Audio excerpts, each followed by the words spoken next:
अरे रवि, वो तीनों ट्रैक्टर ठीक हो गए क्या? सर वो तो परसों से काम पर लग गए। तो तुमने मुझे बताया क्यों नहीं? मालकिन को राइडिंग सिखलाने में इतना दिमाग न खपाओ कि कुछ याद ही ना रहे। और वो होटल ब्लू स्टार को जो 1000 चूजे भेजने थे, उनका क्या हुआ? वो आज सवेरे ही चले गए सर। सुबह सुबह कहाँ जा रहे हैं? टाउन जा रहा हूँ, आने में देर हो जाएगी। रात के खाने पर इंतजार मत कर। अब क्या आज टाउन जाना जरूरी है? जरूरी नहीं होता तो जाता क्यों? ब्रिगेडियर माथुर के साथ ब्रिज खेलने का वादा है आज। मगर ब्रिज तो आप और किसी दिन भी खेल सकते हैं। ओ कम ऑन रेणुका, किसी नेगिंग वाइफ की तरह बातें मत करो। ओफो, मैं आपको रोक थोड़ी रही हूँ। मैं तो बस ये कह रही थी कि ब्रिज खेलने के लिए आज की तारीख ठीक नहीं है। क्यों, क्या खराबी है आज की तारीख में? मैं शुभ अशुभ की बकवास के चक्कर में नहीं पड़ता। मालकिन शुभ अशुभ की बात नहीं कर रही है सर, वो बकवास मत करो।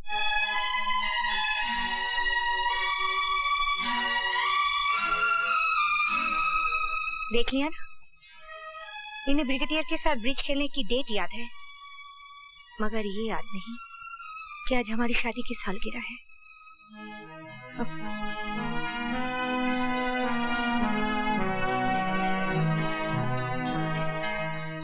भैया, भैया, भैया। हाँ क्या है? अच्छा, तो आप यहाँ छुपे बैठे हैं और मैं हर जगह खोज आया। पर खोज क्यों रहे हो? मैं जानता था यही होगा। पता है क्या बज रहे हैं? 2। अरे 2 तो रोज ही बजते हैं। और रोज आप नहाते भी हैं और खाना भी खाते हैं मिस्टर रवि यादव। अरे शाबाश, तू तो अंग्रेजी बोलने लगा। अरे जब तू बड़ा होगा ना तो इसी तरह खड़ा होगा कचहरी में, काला कोट डांट के, और योर ऑनर कह के सभी मुकदमे जीत जाएगा। अखबार में तेरी फोटो छपेगी। अरे वो सबसे अच्छे को क्या कहते हैं? बेस्ट। हाँ, बेस्ट वकील। वो तो मैं बन जाऊंगा, मगर आप ये बताइए, 2 यही बजा दिए तो अब नहाएंगे कब और खाएंगे कब? अरे नहाने में कितनी देर लगती है वकील साहब? ये गए कोठरी पर, ये लिया साबुन और तौलिया, ये लपके नदी की तरफ और ये लगाई डुबकी। तो वकील साहब जरा पीठ पे साबुन लगा दो भैया। आ जाओ। आहा, मजा आ गया। हाँ। अरे अरे क्या कर रहा है? गुदगुदी हो रही है। अबे कंधे के नीचे, पीठ पर। हाँ हाँ।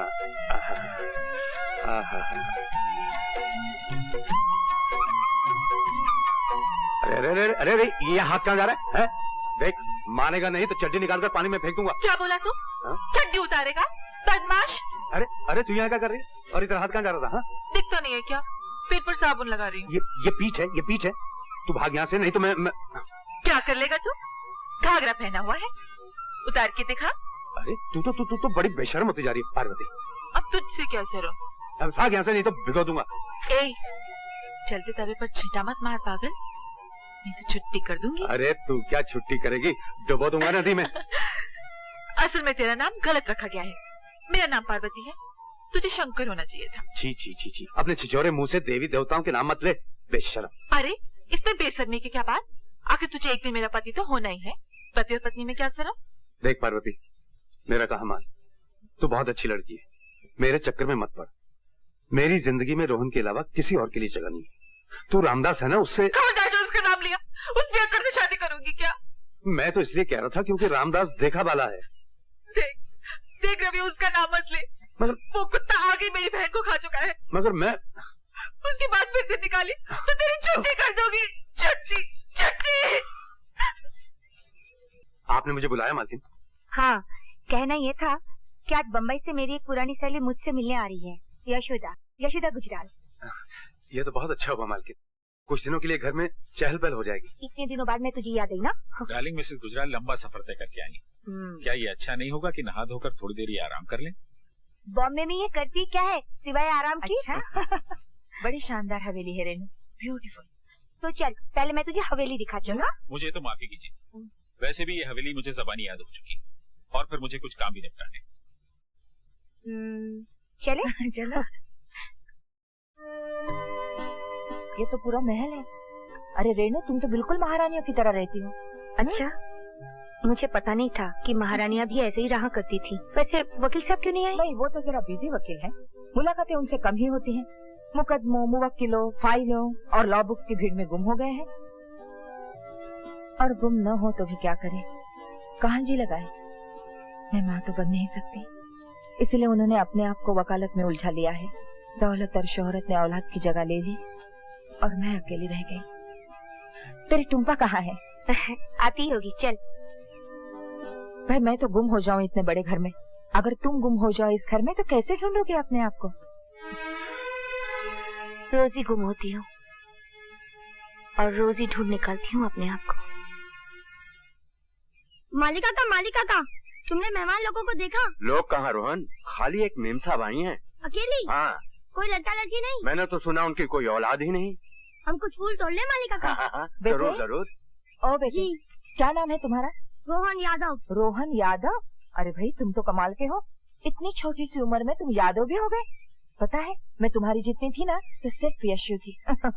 यही रहते हो तुम? जी, मेरे भैया रवि यादव यही काम करते हैं। सारे घोड़े, सारे ट्रैक्टर, सारा फार्म वही देखते हैं। अच्छा, ये सारी चीजें वही देखते हैं?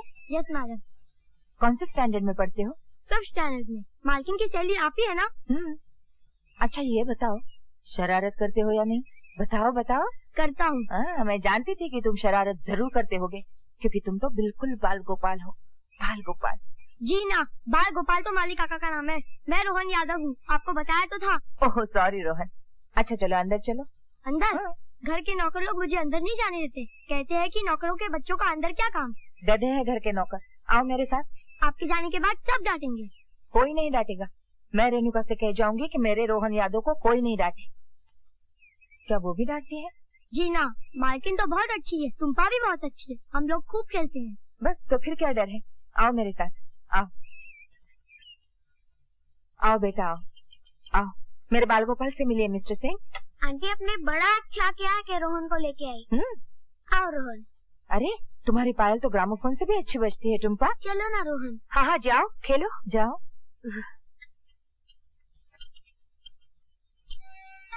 मालकिन तो बहुत अच्छी है और ये जो मेहमान आई है ये भी अच्छी है, मगर तुम मुझे बहुत अच्छे लगते हो।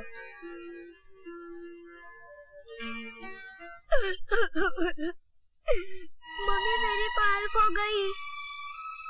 नौकरों के बच्चों के साथ खेलोगी तो और क्या होगा? रोहन चोर नहीं है। क्यों? क्योंकि वो तुम्हारे फेवरेट रवि यादव का भाई। पायल इसी लौंडे ने चुराई होगी। बोल इसकी पायल चुरा कर कहाँ रखी है? डैडी ये चोर नहीं है, ये मेरा फ्रेंड है। तुम चुप रहो बेटी। बोल। मैंने चोरी नहीं किया भैया। आप चुप रहिए मिसेस गुजराल। मालिक, मालिक, बिटिया की पायल तो गुलाब के झाड़ में पड़ी मिली है, ये देखिए। जरूर इसी ने छुपाई होगी। मैंने कहा था ना रोहन चोर नहीं है। मैंने चोरी नहीं किया भैया, मैंने चोरी नहीं किया। अरे इसीलिए तो मना करता हूँ, हवेली के अंदर और हवेली के बाहर के फर्क को पहचान रोहन। हम दोनों हवेली के बाहर की चीज है। चल। आपको बच्चे को मारना नहीं चाहिए था।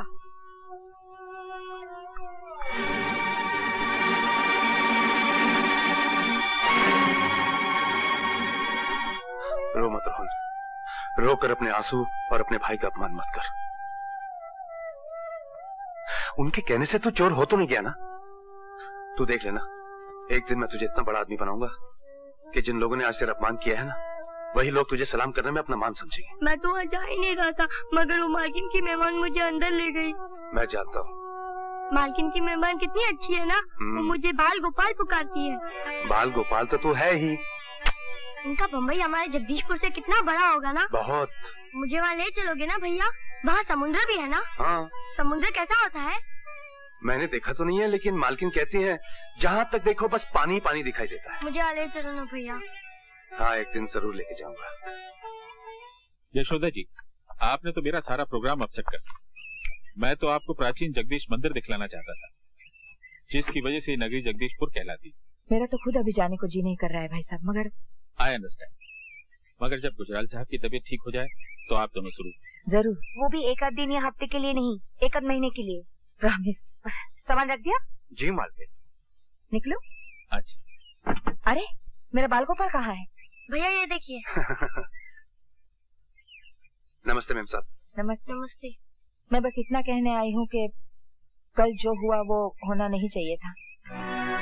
ये तो हमेशा होता है मेम साहब, गरीब अमीर का फर्क बहुत बड़ा फर्क होता है। लेकिन आप शायद नहीं समझ सकती, क्योंकि आपने तो गरीबी दूसरों के घरों में देखी होगी। इसलिए मैंने फैसला किया है कि मैं इसे गरीब नहीं रहने दूंगा। गरीब पर सबका हाथ उठ जाता है। मैं इसे पढ़ा लिखा कर वकील बनाऊंगा। वकील क्यों?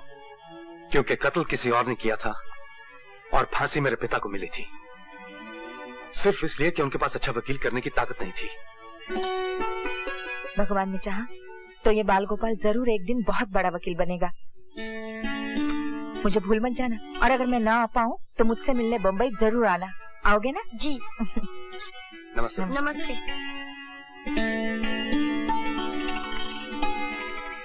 यशोदा के जाने के बाद फिर से अकेली हो गई ना। जब तक वो यहाँ नहीं आई थी तब तो मैंने अपने आप को समझा लिया था कि यही अकेलापन ही जिंदगी है, मगर उसकी आंखें चले जाने ने सब कुछ उथल पटल कर दिया।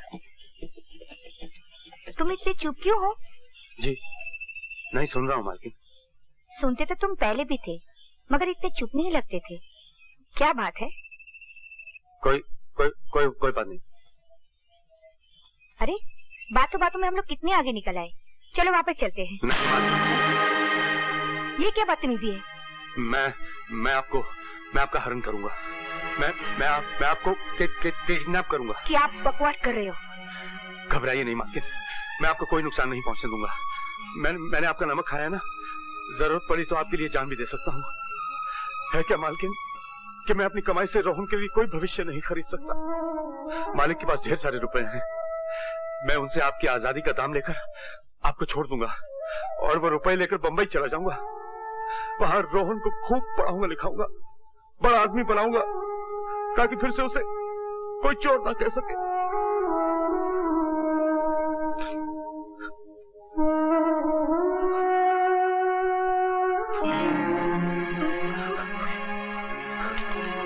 घर चलो, घर चलो।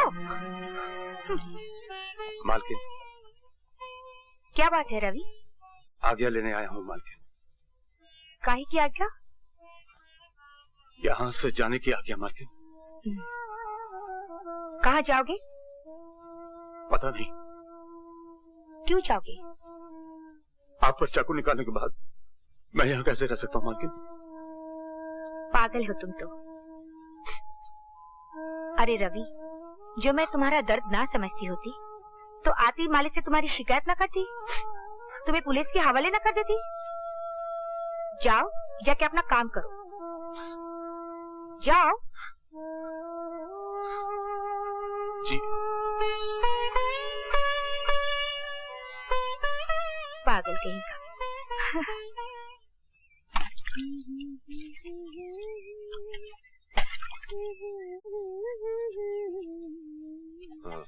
क्या?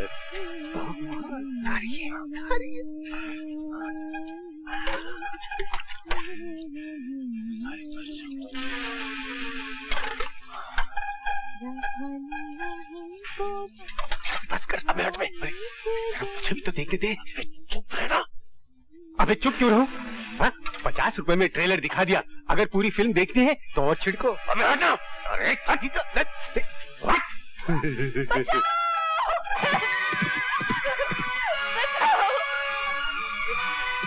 रवि! इस बेशरम को मार रवि! खत्म कर दे इस हरामी को! छुट्टी कर दे इसकी!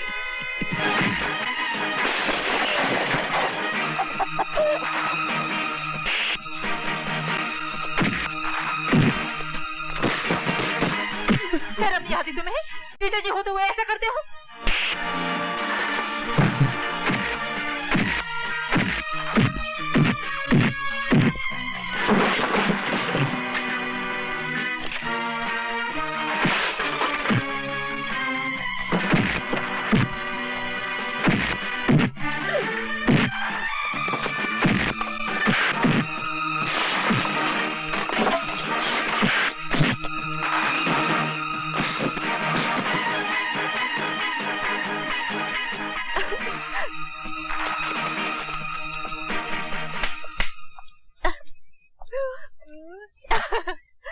खिड़की दरवाजे बंद करके नहाना सीख।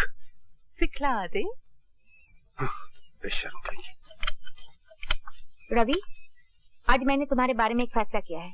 क्या फैसला किया मेरा? कल से मैं तुम्हें पढ़ाना शुरू करूंगी। मैं पढ़ के क्या करूंगा? पढ़ाई हमेशा काम आती है पागल आदमी।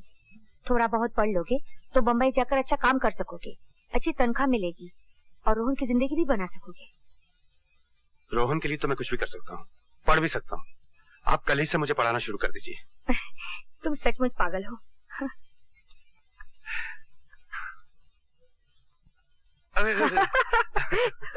फिर भूलोगे? नहीं, फिर नहीं भूलूंगा। अच्छा, फिर से सुनाओ।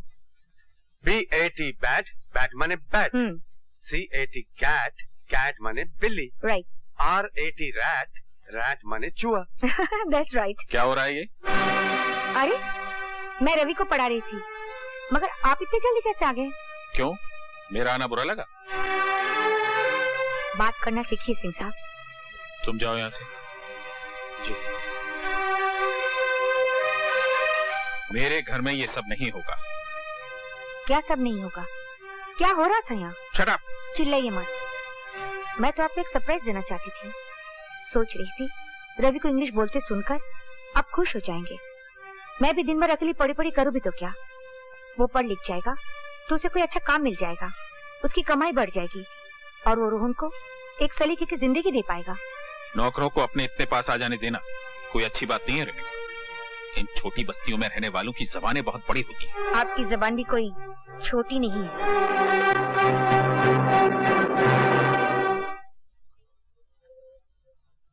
नमस्ते मालकिन।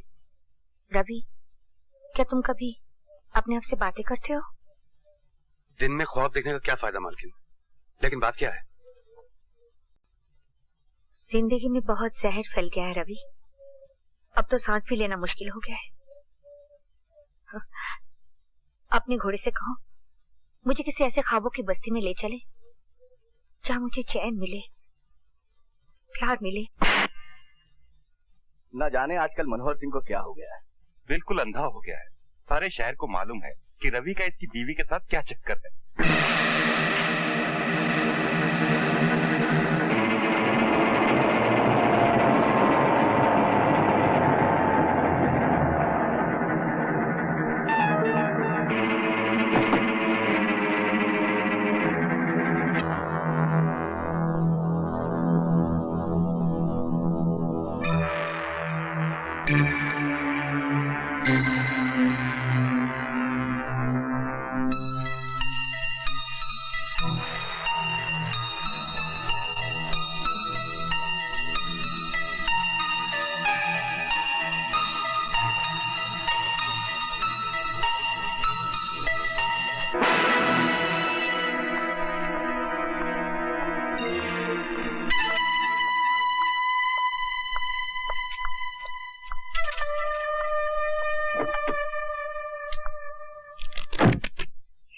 रवि, तू मुझे मेले में लेके जाएगा?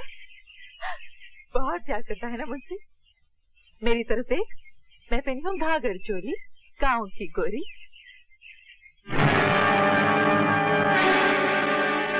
तुम? हाँ मैं।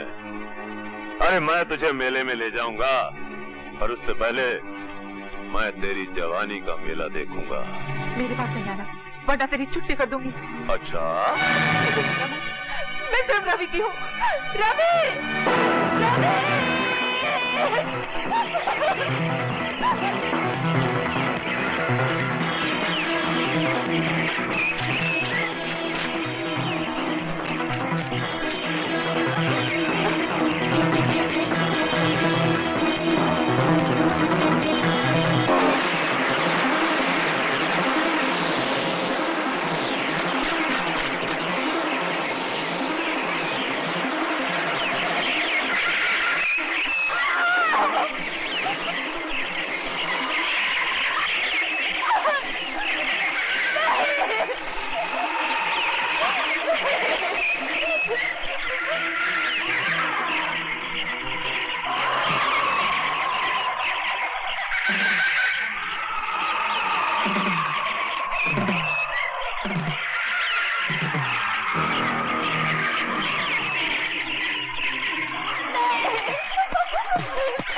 कहना है कि तुमने खुद मुलजिम रवि यादव को पार्वती देवी के साथ बलात्कार करते हुए देखा। जी सरकार, वो बेचारी गिड़गड़ाती रही, हाथ जोड़ती रही, लेकिन ये मुलजिम उसकी एक नहीं सुना। अरे सरकार, हमसे तो ये जुल्म देखा नहीं गया, हमने अपनी आंख बंद कर ली और जब आंख खोल के देखा तो ये अपना काम खत्म करके जा चुका था। नहीं जज साहब, ये सरासर झूठ बोल रहा है। और पार्वती देवी वहां मरी पड़ी थी। तुमने पार्वती देवी को बचाने की कोशिश क्यों नहीं की? अरे साहब, आप इसको नहीं जानते। अगर हम उसे बचाने की कोशिश करते तो उसकी लाश के बगल में आप हमारी लाश भी पाते। Your witness. No questions. आप मुलजिम के बचाव के वकील हैं और आप गवाह से कोई सवाल नहीं करना चाहते जिसका बयान मुलजिम को फांसी के तख्ते तक ले जा सकता है। मुलजिम को अपने वकील से झूठ नहीं बोलना चाहिए योर ऑनर। इस मुलजिम ने मुझसे कहा था कि इसने बलात्कार नहीं किया, मगर अब ये मोजिज़ गवाह ये बयान दे रहा है कि इसने खुद अपने आंखों से बलात्कार होते हुए देखा। तो इस गवाह से मैं क्या सवाल करूं? मैं सिर्फ इतना ही कह सकता हूं योर ऑनर, इस चश्मदीद गवाह का बयान बलात्कार तो साबित कर सकता है मगर कत्ल साबित नहीं करता, क्योंकि जिस वक्त इसने आंख खोली तो मुलजिम जा चुका था और लाश पड़ी हुई थी। हो सकता है योर ऑनर मुलजिम ने उसे जिंदा छोड़ा हो सकता है किसी और ने पार्वती देवी का कत्ल किया हो। इसलिए अदालत ने अगर इसे फांसी की सजा दी तो वो सरासर अन्याय हो जाएगा योर ऑनर। That's all. ये अपने कैसा वकील खड़ा किया रवि के लिए, जो खुद अपनी क्लाइंट के खिलाफ बोल रहा है। ऐसी बातें अदालत में नहीं की जाती। मगर वो तो घर चलकर बात कर लेना। सरकार कत्ल का जुर्म पूरी तरह साबित नहीं कर पाई, इसलिए यह अदालत इसे कत्ल की पूरी सजा नहीं दे सकती। लिहाजा यह अदालत इसे 12 साल कैद बामुशक्कत की सजा देती है।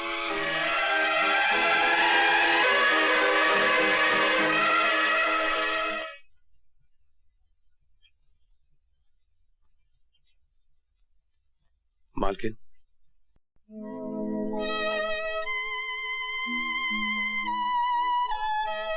मेरी तो कुछ समझ में नहीं आ रहा है कि ये सब क्या हो गया है। मुझे ऐसा लगता है जैसे मैं ही तुम्हारी दोषी हूँ। ये आप क्या कह रही हैं मालकिन? हाँ, मैंने तुम्हारे मालिक से 1000 बार कहा कि रवि निर्दोष है, कोई अच्छा सा वकील करो, मगर वो... ये दोष निर्दोष का चक्कर ही नहीं है मालकिन, तो वकील क्या कर लेता? ये तो नसीब का चक्कर है मालकिन। आप भी बेबस हो गई और मालिक भी। आप तो चाहती थी कि मैं पढ़ लिख कर अच्छा आदमी बनूं, मगर नहीं। बनता भी कैसे? ये जेल जो लिखी थी नसीब में, ये धारीदार कपड़े जो लिखे थे। पर अब बिल्कुल चिंता मत करना मालकिन, ये सजा तो मैं काट ही लूंगा। मुझे चिंता है तो सिर्फ रोहन की। वो वहां बिल्कुल अकेला रह गया ना मालकिन। अकेला क्यों हो गया होगा? मैं नहीं हूँ क्या? मैं उसकी देखभाल करूंगी। उसका भविष्य मेरे पास तुम्हारी अमानत है रवि, तुम इसकी बिल्कुल चिंता ना करो। अगली बार जब मैं तुमसे मिलने आऊंगी तो उसका पक्का बंदोबस्त करके आऊंगी। अगर ऐसा हो गया ना मालकिन, तो मुझे जिंदगी से कोई शिकायत नहीं रहेगी, क्योंकि आज तक मैंने जिंदगी से अपने लिए कुछ मांगा ही नहीं। जो कुछ मांगा रोहन के लिए मांगा, और जो कुछ मांगूंगा रोहन के लिए मांगूंगा।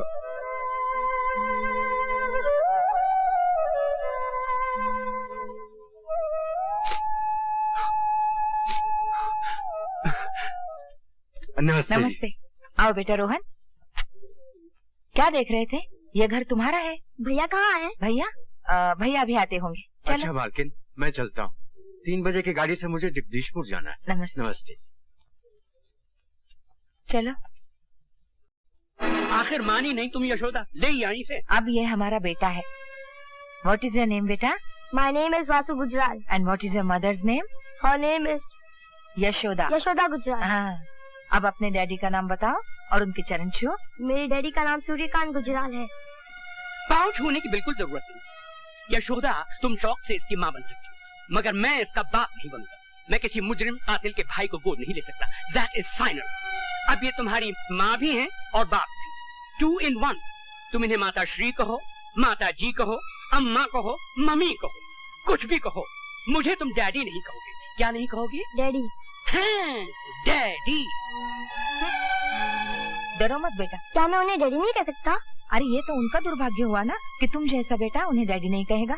तो फिर मैं क्या कहूँ?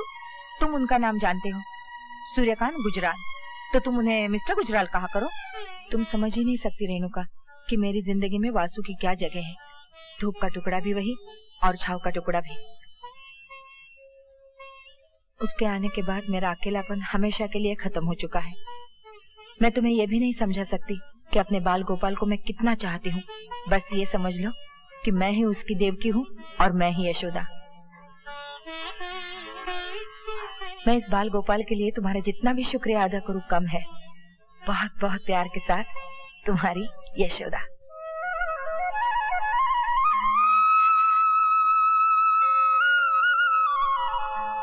रवि, ये जानकर तुम कितने खुश होगे कि रोहन अपनी जिंदगी की कामयाबी की तरफ तेजी से बढ़ रहा है। जो जिम्मेदारी तुमने मुझे सौंपी थी उसे पूरा होते देखकर मुझे ऐसा लग रहा है कि मेरा वचन पूरा हो गया हो।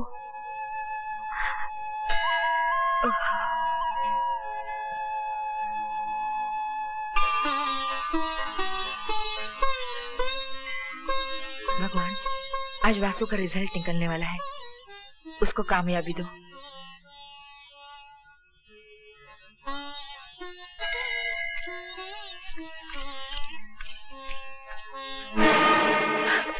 जेवर निकालो। अगर मेरे वासु को पता चल गया ना। वासु क्या कुरुक्षेत्र, अर्जुन को गीता का उपदेश दे दे।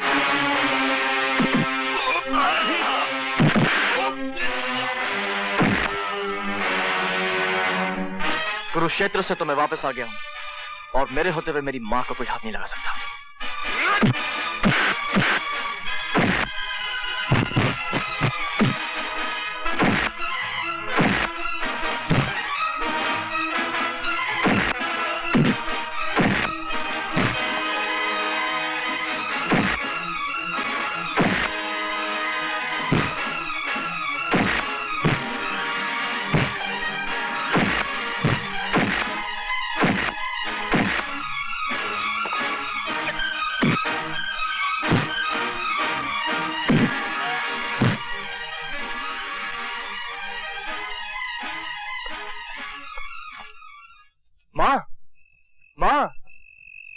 क्या शरारत की है जो मेरे पांव छू रहा है? माँ, मैंने इम्तिहान पास कर लिया है। अब मैं भी वकील बन गया हूँ। मैं बहुत खुश हूँ। आज तूने मेरे ख्वाबों को सच्चा कर दिखाया। सुना तुमने?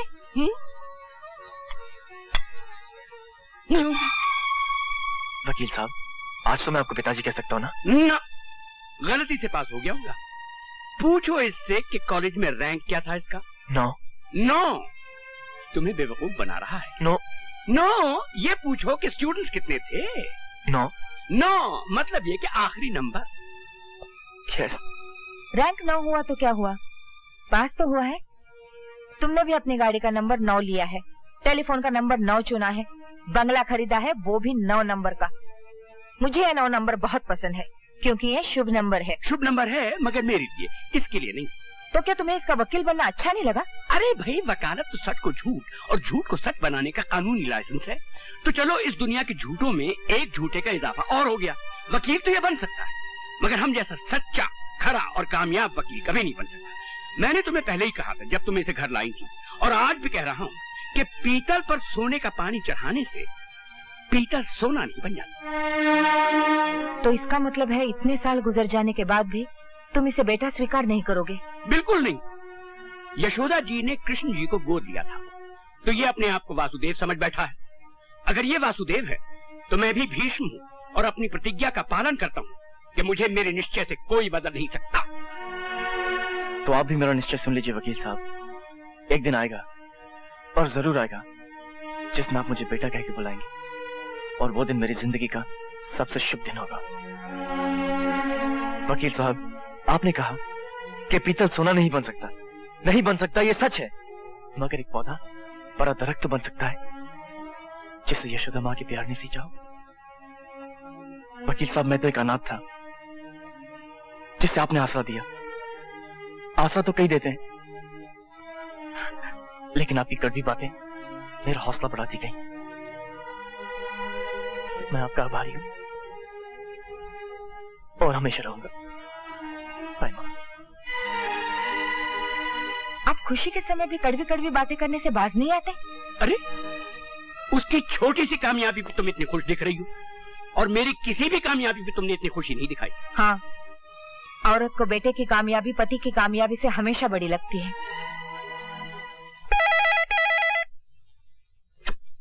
हेलो वासु, क्या कर रहे हो यार? कुछ नहीं यार, मिस्टर गुजराल को मेरा पास होना अच्छा नहीं लगा। अगर माँ नहीं होती ना तो ये घर कब का छोड़ चुका होता। अरे भूल जाओ मिस्टर गुजराल को, जल्दी से तैयार हो जाओ, पार्टी में जाना है। किसकी पार्टी? अपने अशोक की। बहुत सी खूबसूरत लड़कियां आएंगी, फ्लर्ट करेंगे। हैं? अच्छा ठीक है, मैं आता हूँ। अच्छा हो तूने फोन किया यार, मैं बहुत बोर हो रहा था। Okay bye. बाय। वहाँ तो बहुत ही मजा आया। हेलो, बहुत देर कर दी। माय गॉड वासु, ये लड़की तो ब्यूटी की पूरी स्पेलिंग है। ये है मेरी dance teacher Judy. How are you? Fine, आइए। Nice party. Quite good. Ashok की पार्टीज हमेशा ऐसी होती है। इनसे मिलिए, ये पायल है। हाय, ये है जूडी मार्टिन, मेरी फ्रेंड और डांस टीचर। वासुदेव गुजराल, पता नहीं तुम्हें मुझसे मिलकर खुशी हुई है नहीं, मगर मुझे तुमसे मिलकर बहुत खुशी हुई है। वो क्यों? क्योंकि तुम इस दुनिया की दूसरी सबसे ज्यादा खूबसूरत लड़की हो। Thanks for the compliment. मगर पहली सबसे ज्यादा खूबसूरत लड़की कौन है? मेरी माँ। तुमने तो कमाल कर दिया पायल। भाई साहब जरा संभल के चलिए। अरे मैं तो देखकर ही चल रहा। ये क्या बदतमीजी है यार?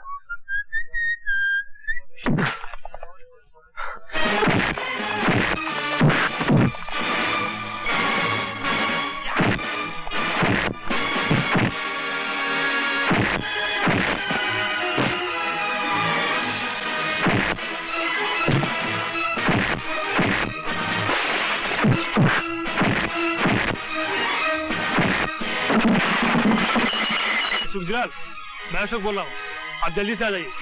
वासु ने पार्टी का सत्यानाश कर रखा है।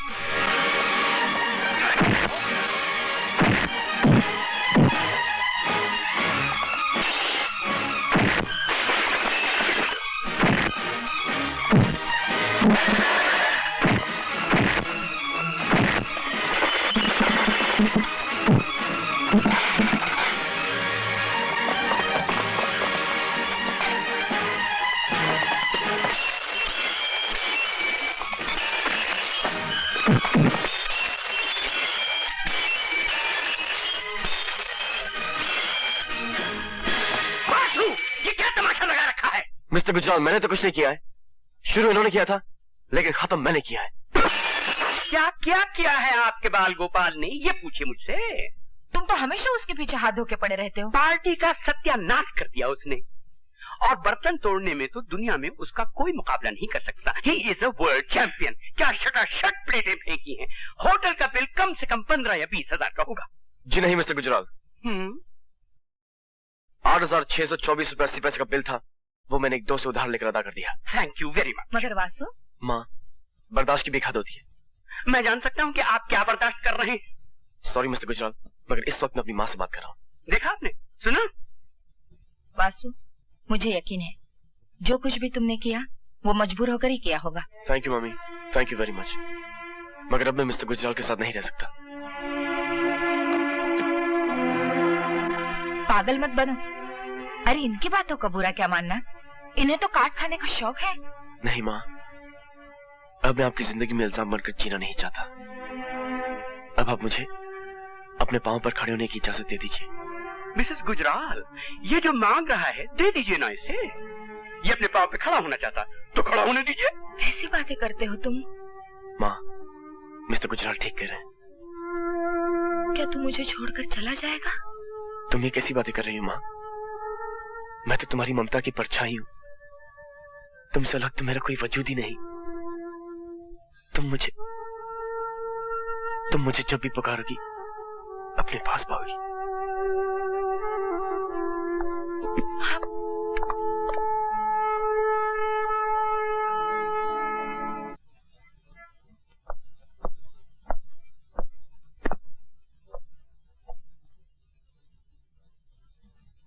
मैं समझ गया। क्या समझे? यही कि उस काले कोट की हर जेब खाली है। But don't you worry my boy, असल चीज है जेब, यू नो, पॉकेट। पॉकेट है तो भरेगा भी। मैं किसी की जेब में नहीं रहना चाहता प्रशांत। कभी कोटा की तमाशा देख। इट्स डिस्कस्टिंग यार। 4 महीनों के अभी तक केस नहीं मिला। लगता है आज लंच नहीं खाया। मेरी जेब में हाथ डालो और 20-20 के 2 नोट हैं, उसमें से एक उठा लो और जाकर छोले भटूरे खाओ। फिर बात करेंगे। छोड़ यार, महीनों से तेरी जेब में हाथ डाल के जी रहा हूँ। माय डियर वासुदेव गुजराल, भगवान या दर्जी तो जेब बनाता ही इसलिए है कि दोस्त उसमें हाथ डाल सके, हैं?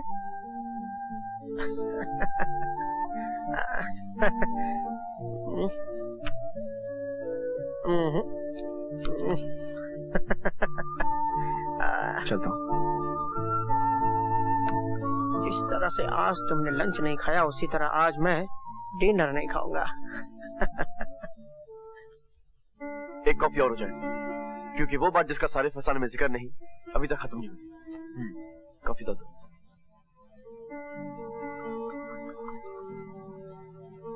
Thank you. बस तुमने मेरी कहानी तो पूरी सुन ली है। अब मैं तुम्हें एक अदद फुटनोट सुनाता हूँ। फुटनोट यह है कि आम आदमी के खून की तरह मेरा खून भी लाल ही है, ब्लू नहीं। Don't talk rubbish. मैं तो खानदान वानदान और बैकग्राउंड के चक्कर में पड़ती ही नहीं। असल चीज तो आदमी है, द इंडिविजुअल। मैं गंगा जमुना बैकग्राउंड वाले बहुत से लिटरों को जानती हूँ। उनके ब्लू ब्लड से इतनी बदबू आती है कि तुम मिनट भर उनके पास ठहर नहीं सकते। यानी आई हैव अ चांस? यानी you have more than a chance. You are a fighter यार। और मैं अभी अपनी स्टेटमेंट पर एक किस की सील लगाने को भी तैयार हूँ। किस को तो अभी टाली जाओ, क्योंकि मुझे अभी एक किस से ज्यादा एक केस की जरूरत है। केस? तुम मेरे किस पर एक केस को प्रेफरेंस दोगे? वो किस तो मेरा हो ही चुका है, राइट? मगर अभी मैंने उस किस पर अपना हक कहाँ साबित किया है? ये तो साबित कर लेने दो कि मैं एक फाइटर हूँ, और ये साबित करने के लिए मुझे एक ऐसा केस चाहिए जो मेरी वकालत को अपने पैरों पर खड़ा कर सके। पैरों पर खड़ा कर सके? I've got it. Got it? Got what? I mean पैर। एक case. Case of the missing feet. Hi everybody. Grandpa. ये है मेरे दोस्त वासुदेव गुजराल। नमस्ते। ये बोल नहीं सकते। और ये है मम्मी। ये देख नहीं सकती। और ये है, इन्हें तो मैं पहचानता हूँ। ये है तुम्हारी डांस टीचर जूडी। हाय जूडी। याद है पहली बार जूडी ने कहा था that we are made for each other? और जूडी जैसे ही तुमने कहा था मैं तब से मान गया।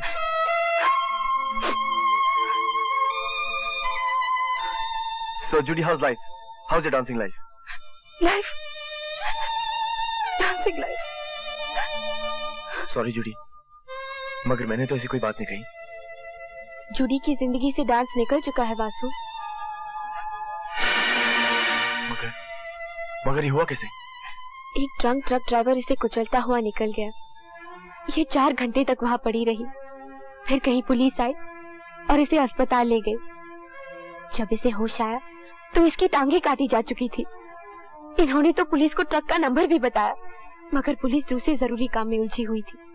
मैंने भी जिद पकड़ ली कि ये केस यही नहीं खत्म होगा, और अल्टीमेटली पुलिस को ये केस कोर्ट तक ले जाना पड़ा। मगर सामने वाले बहुत पैसे वाले थे। जज पर दबाव पड़ा और जज ने जूडी की कटी हुई टांगों का कॉम्पेंसेशन 20,000 ठहराया। अगर ये कॉम्पेंसेशन ठीक है तो कोई बात नहीं, ठीक नहीं है तो फिर लड़ो ये केस। लड़ोगे? हाँ लड़ूंगा और जीतूंगा भी। जूडी, इस एक्सीडेंट का कोई गवाह है? हाँ वासु, हाँ। 2 गवाह हैं, एक वैश्या और एक उसका ग्राहक।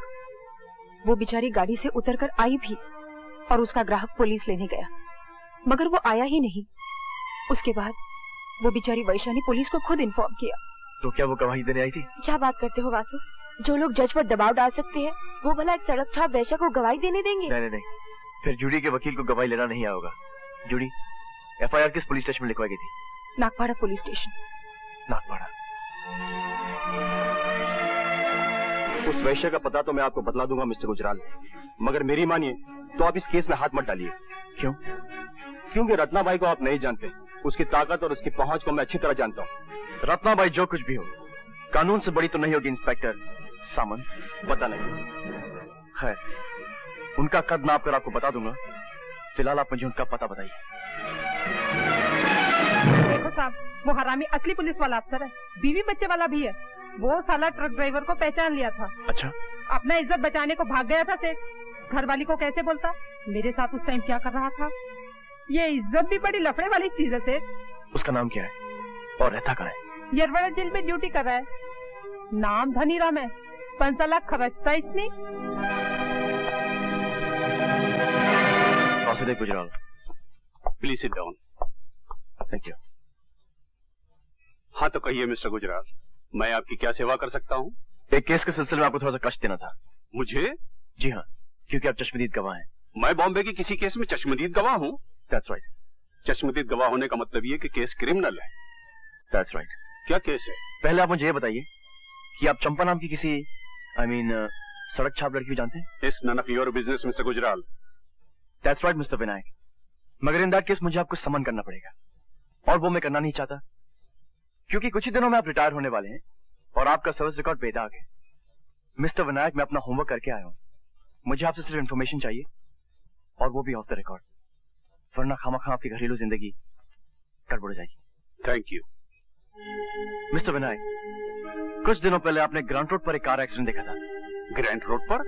याद कीजिए, चंपा भी आपके साथ थी। गलती उस घायल होने वाली औरत की थी या उस ड्राइवर की? ड्राइवर की। Are you sure? 100%। कानून मुर्दा लफ्जों का ढेर नहीं है योर ऑनर। कानून आंखों पे पट्टी बांधे, हाथ में तराजू लिए खड़ी कोई मूर्ति भी नहीं है। कानून समाज की जीवन प्रणाली है, समाज की शह रग है। मैं ये सब इसलिए कह रहा हूं योर ऑनर, क्योंकि इस केस में कानून ने अन्याय ही नहीं बल्कि अपना अपमान भी किया है। मिस्टर गुजराल, आप कंटेम्प्ट ऑफ कोर्ट की सीमा रेखा तक आ चुके हैं। सच कभी अदालत की तौहीन नहीं कर सकते योर ऑनर, लेकिन आप पहले पूरा सच तो सुन लें। आपने उस लड़की की हालत नहीं देखी जिसकी फरियाद लेकर मैं आपके पास आया हूं।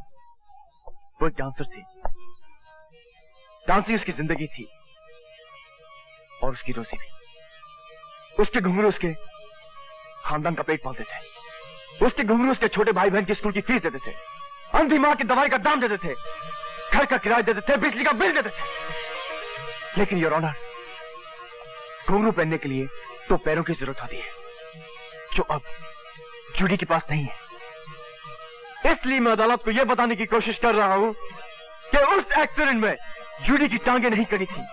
उस एक्सीडेंट में जूडी की खानदान की जिंदगी कट गई थी। एक खानदान की जिंदगी का मुआवजा सिर्फ 20,000, सिर्फ 20,000 your honour. But mister Gujral. Your honour, मैं यहां मुआवजा मांगने नहीं आया हूं। मैं यहां इंसाफ की तलाश में आया हूं, क्योंकि इंसाफ ही उस औरत के जख्मों का मलहम बन सकता है। मगर कानून सिर्फ कटी हुई टांगों का मुआवजा दे सकता है मिस्टर गुजराल। मैं मानता हूं योर ऑनर, मगर पहले उस पैर की कीमत तय करनी पड़ेगी। एक डांसर की पैर की कीमत क्या हो सकती है योर ऑनर? एक डांसर की पैर की कीमत तो कोई बिरजू महाराज ही तय कर सकते हैं। मैं समझता हूं mister Gujral, I understand. No your honour, you still don't understand. अब तक इस अदालत ने मिस जूडी को देखा ही नहीं, इसलिए मैं दरख्वास्त करूंगा कि यह अदालत एक कमीशन बनकर मिस जूडी के घर चले और देखे कि उस घर में मिस जूडी के कटे हुए पैरों का क्या मतलब है, और उन कटे हुए पैरों का मतलब समझ लेने के बाद यह अदालत मिस जूडी के लिए कोई मुनासिब मुआवजा तय करे। That's all your honour.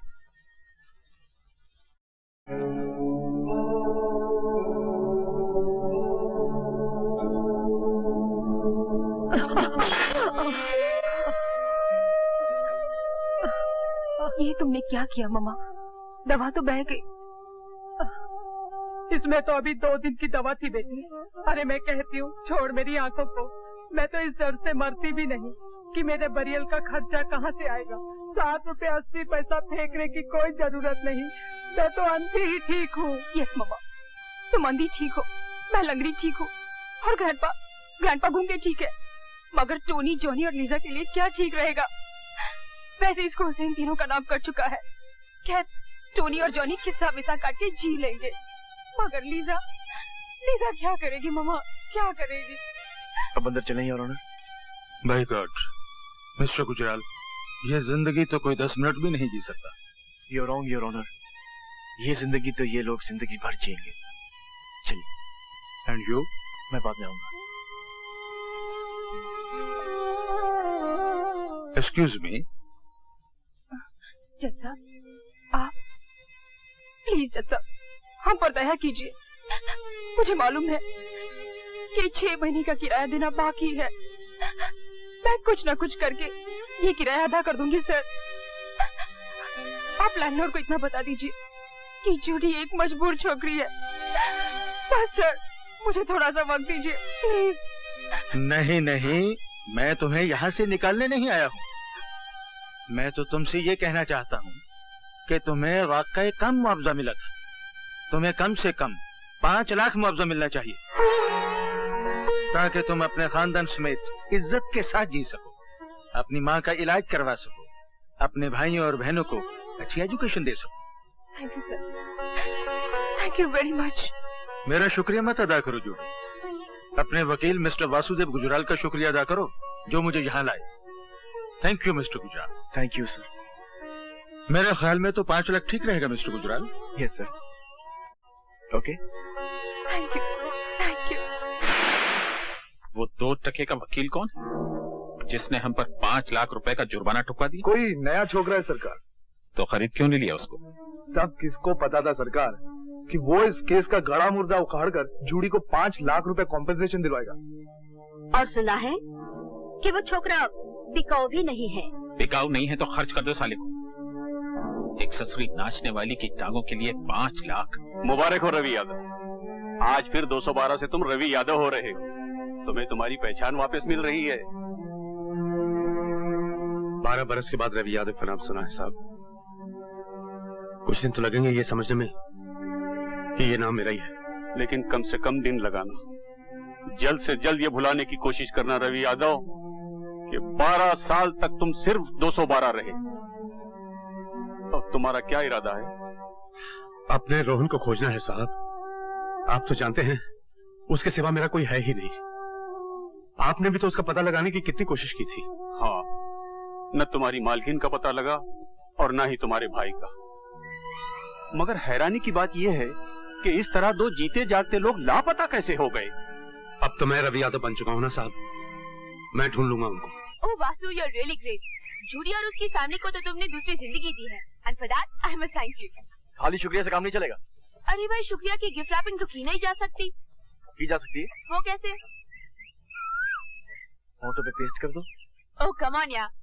मैं जाता तो तुम जरूर घपला करोगी। पर मैंने वादा क्या किया था? तुमने कहा था मेरा मुंह चूमने को जी चाहता है। मैंने कहा था कि केस दो तो मैं केस दूंगा। अब क्योंकि मैं वो केस जीत चुका हूँ, इसलिए मैं अब किस दूंगा नहीं बल्कि किस लूंगा। अंडरस्टैंड? अरे किस कोई चेंज थोड़ी है कि आदमी जेब में हाथ डाले और निकाल कर दे दे। और मैं क्या पागल हूँ कि किस लेने देने की बात करूंगी? आपने ख्वाब देखा होगा मिस्टर वासुदेव गुजराल, और आप तो अच्छे खासे लॉयर है। सबूत और गवाह की बात हमेशा करते रहते हैं, और आपके पास इस बात का कोई सबूत है कि मैंने ऐसा वादा किया था? कोई आई विटनेस है?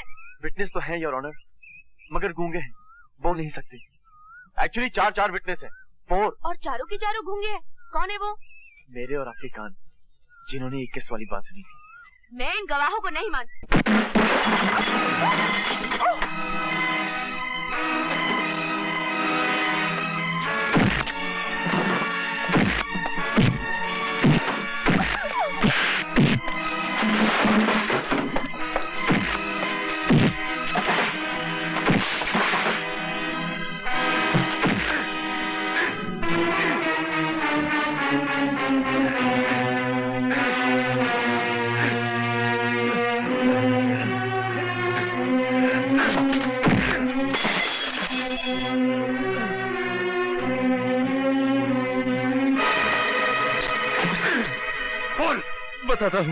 बताता हूँ, मालिक ने मुझे माल खिलाया था कि मैं तुम्हें बीच से हटा दूं। क्यों? उन्हें शक हो गया था कि मालकिन का तुम्हारे साथ टाका भिड़ा हुआ है। मालकिन से? अरे वो तो मेरे लिए देवी समान है। अरे जब आदमी बड़ा हो जाता है ना भैया, तो रास्ते छोटे पड़ जाते हैं। मालिक को शक था, बस बात बताओ। बोल, पूरी बात बोल। बताता, पूरी बात बताता। तू मुझे ब्लैकमेल करेगा नमक हराम? हम तो अंग्रेजी जानते भी नहीं मालिक। आज तू तीसरी बार पैसे मांग रहा है और घुमा फिरा कर उसी हरामजादे की बात निकाल लेता है। अरे रुपया तो हाथ का मैल है मालिक, और आपके पास इस मैल की कोई कमी भी नहीं है। भगवान मालकिन को जिंदा रखे, बस चेक की तरह काटते जाइए आप उन्हें। जरा सोचिए तो कैसी कैसी खिदमत की है मैंने आपके वास्ते। उस रवि यादव को 12 साल के लिए दूर कर दिया मालकिन से। पहले पारो के साथ बलात्कार करना पड़ा आपके वास्ते, फिर उसका कत्ल करके रवि यादव को कत्ल और बलात्कार में फंसाना पड़ा आपके वास्ते। अरे इतने बड़े काम के लिए 10, 20, 50 हजार की हैसियत क्या है? इस बार 20,000 दे दीजिए, फिर नहीं मांगूंगा। याद रख, तेरी जोर का एक सिरा मेरे हाथ में है। चिल्लाइए मत मालिक, अगर आप नहीं देंगे तो मालकिन से ले लूंगा। जलील आदमी, तूने उस मासूम लड़की के साथ बलात्कार किया, तूने उसे कत्ल किया और अपना जुर्म उड़ा दिया रवि को। तुम्हें रवि की इतनी फिक्र क्यों है? तुम चुप रहो, तुमसे तो मैं पुलिस स्टेशन से लौटने के बाद ही बात करूंगी। तू मेरे साथ पुलिस स्टेशन चल और चलकर अपने जुर्मों का इकबाल कर कि उस बलात्कार और कत्ल से रवि यादव का कोई ताल्लुक नहीं था। मगर जो मैं सच बोला तो मालिक भी फंस जाएंगे मालकिन। तू चलता है या मैं चलाऊं गोली? तू चल के सच बोल, सच के लपट में चाहे जो भी आ जाए। तू तो किराए की छुरी है जग्गू, कातिल तो तेरी मालिक ही है, सजा उन्हें मिलनी ही चाहिए। तू चल।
एक्सीडेंट के बाद मालकिन भी बच गई, और सुना है हवेली के पुराने नौकर विष्णु के यहाँ रहती है। और मनोहर सिंह? वो अपनी बेटी को लेकर बंबई चला गया पुलिस के डर से। आइए।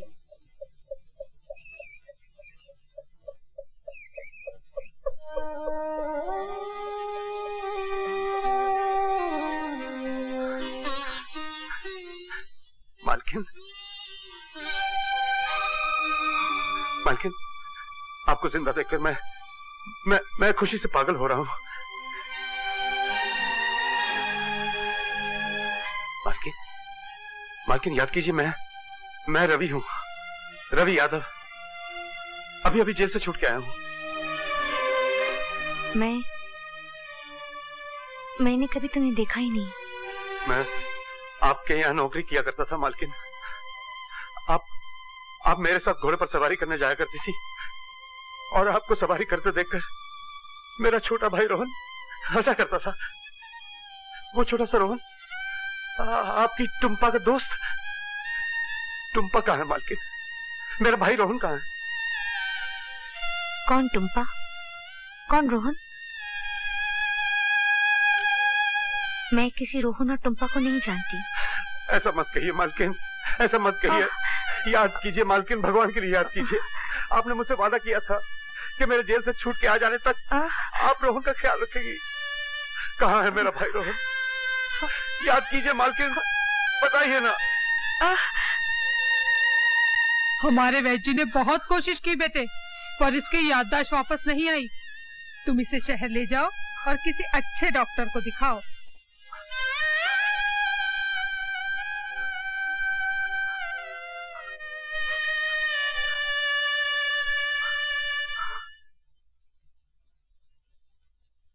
घबराइए नहीं, ये अच्छी हो जाएंगी। हाँ, इन्हें थोड़ा वक्त लगेगा। आपको इन्हें इनकी याददाश्त की तरफ रुझान करवाना होगा। जैसे इन्हें खाने में क्या अच्छा लगता है, कोई हॉबी, कोई शौक। कुछ दिनों बाद आप इन्हें फिर से मेरे पास लेकर आइए, तब मैं ये तय करूंगा कि इनका ट्रीटमेंट किस एंगल से शुरू किया जाए। और कुछ? जी वो मतलब 200 रुपीज। जी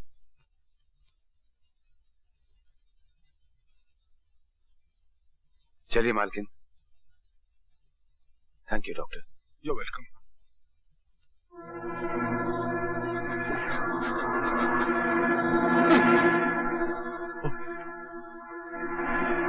जोसेफ, ये बैग रखना, मेरे पीछे पुलिस लगी हुई है।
चलो बैठो।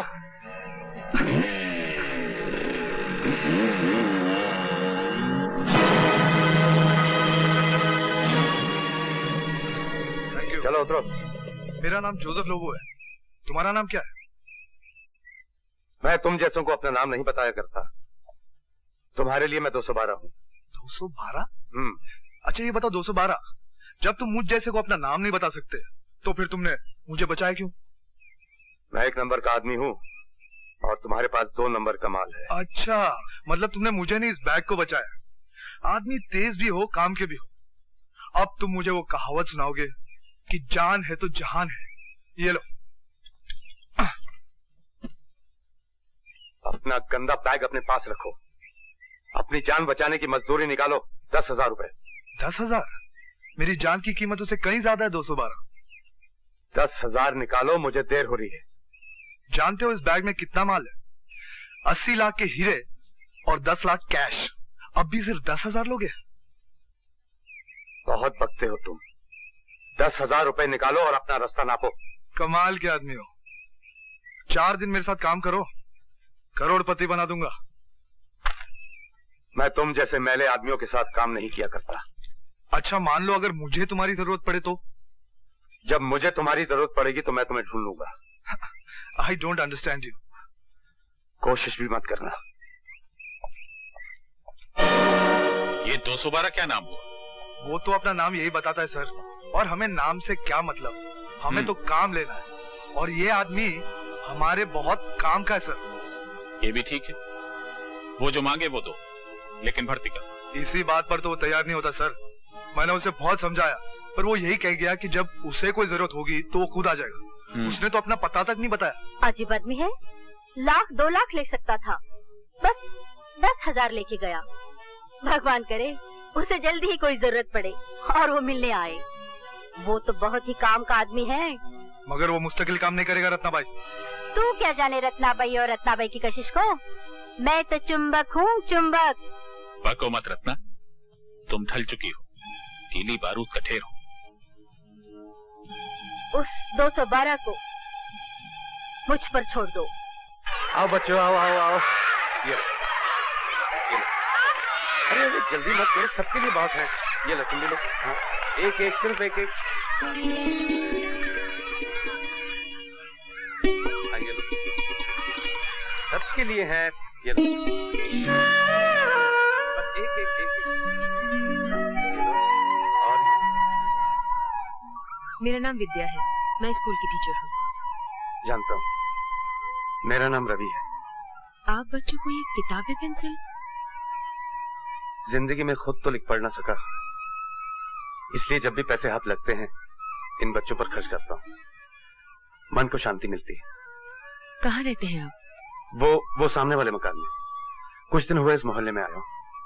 अगर शाम को स्कूल बंद होने के बाद कुछ देर के लिए आप मेरे घर आए तो बहुत उपकार होगा। जरूर आऊंगी।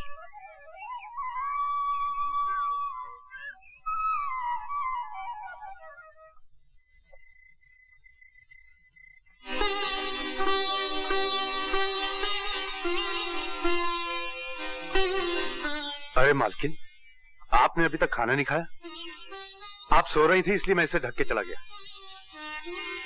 मैंने ढका हुआ खाना देख लिया था। तो फिर खाया क्यों नहीं? अकेले कैसे खाती? तुमने खाना खा लिया? अरे मालकिन, अब मैं क्या बताऊं इन बस्ती वालों का। नाश्ते पर इतना ठूस दिया कि अब मैं ज्यादा बोलूं तो बात की जगह मुंह से नाश्ता निकलने लगेगा। लीजिए, खा लीजिए। आज मैंने आपके लिए कड़ी बनाई है। आपको तो याद होगा, कड़ी पर तो रोहन की जान जाती थी। पता नहीं अब वो कहाँ होगा। लीजिए, खा लीजिए।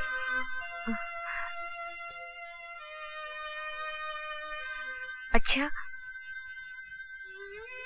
तुम मेरे लगते कौन हो जो मेरा इतना ख्याल रखते हो? लगता तो मैं आपका कोई भी नहीं हूं, पर इस भरी पूरी दुनिया में आपके सिवा मेरा कोई है भी नहीं। और आपको मैं याद ही नहीं आ रहा हूं। मैं रवि हूं, मालकिन रवि। याद कीजिए, आप राइडिंग किया करती थी और मैं आपके घोड़े, ट्रैक्टर और फार्म हाउस की देखभाल किया करता था। मैं वही वाला रवि हूं। और मेरे साथ मेरा एक छोटा भाई हुआ करता था, रोहन। आप उसका बहुत देखभाल किया करती थी और आपने उसका ख्याल रखने का वादा भी किया था। याद कीजिए, जब आप मिलने आई थी मुझे। मैं तुम्हें कहाँ मिलने आती थी? चिंता मत कीजिए माँ, शीशे की चीजें टूटती रहती हैं।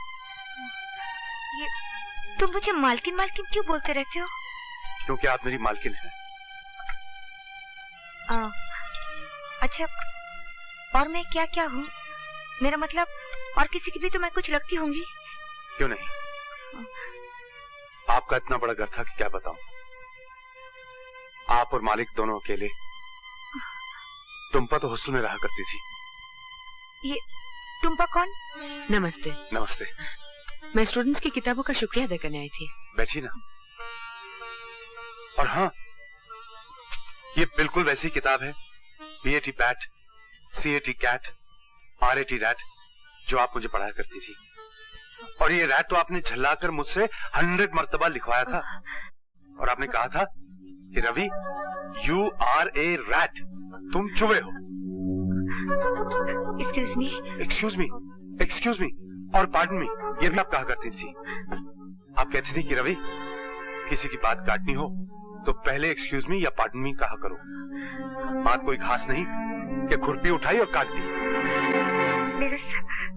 मेरा सर फटा जा रहा है, मुझे परेशान मत करो।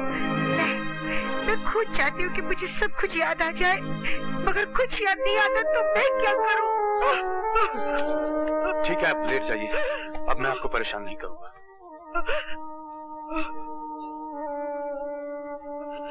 आप बैठिए, मैं चाय बना के लाता हूँ। चाय वाय छोड़ी, मैं घर चलती हूँ। बाहर इतनी जोरदार बारिश हो रही है, आप घर कैसे जाएंगे? बारिश का क्या पता कब रुके। मैं आपको छोड़ देता हूँ।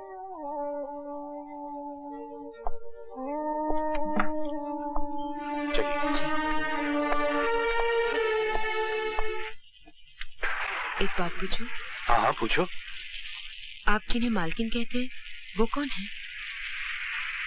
मेरी मालकिन थी। उनके बड़े से घर में मैं एक छोटा सा नौकर हुआ करता था और मेरा एक छोटा भाई था। आपके भाई कहाँ है? मालकिन की यादों की किसी गली में। और मालकिन? मालकिन और मेरे बीच 12 बरस का एक सन्नाटा है। ना उनका कोई रहा और ना ही कोई मेरा। मुझे सब कुछ याद है और उन्हें कुछ भी याद नहीं। उनकी यादों के साथ मेरा भाई रोहन भी गुम हो गया है। उनकी यादें मिले तो मेरा भाई रोहन मिल जाए। और ये 12 बरस का सन्नाटा क्यों? मैं जेल में था। जेल? गवाहों का कहना था कि मैंने एक लड़की के साथ बलात्कार किया और फिर उसे मार डाला।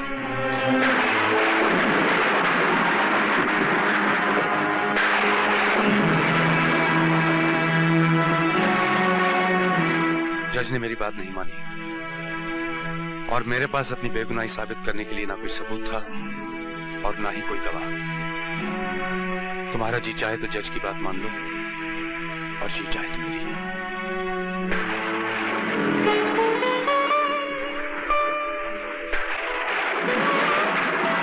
मैं जज की बात नहीं मानूंगी। चलो, मेरी बेगुनाही को मानने वाले 1 से 2 हो गए। पहली मालकिन और दूसरी तुम। जिंदा रहने के लिए ये बहुत है।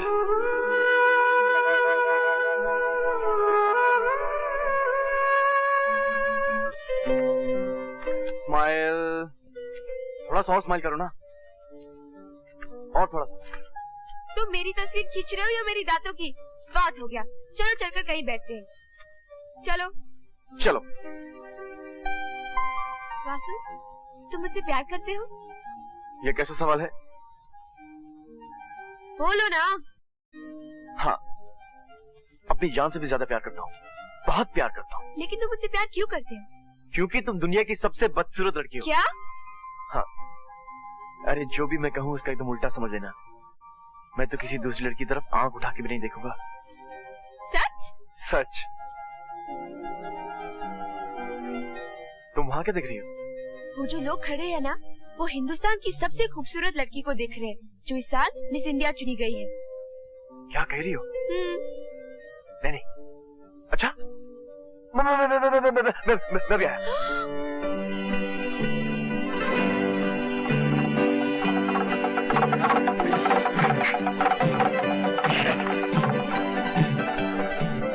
क्या मजाक है पायल? क्यों? अभी अभी तो कह रहे थे कि किसी लड़की की तरफ आंख भी नहीं उठाओगे और मिस इंडिया का नाम सुनते ही भाग गए। तुम सब लड़के एक ही जैसे हो। अब मैं तुम्हारी शक्ल भी नहीं देखूंगी। Goodbye mister Gujral. Payal, तुम लड़की में यही तो खराबी होती है, जरा जरा सी बात पे रूठ जाती हो। अच्छा बाबा, मुझे माफ कर दो। अब मैं किसी लड़की की तरफ आंख उठाकर भी नहीं देखूंगा, चाहे वो बंदरिया ही क्यों ना हो। ओह, क्या हुआ? आंखें क्यों बंद की है? वहाँ एक लड़की पास हो रही थी इसलिए।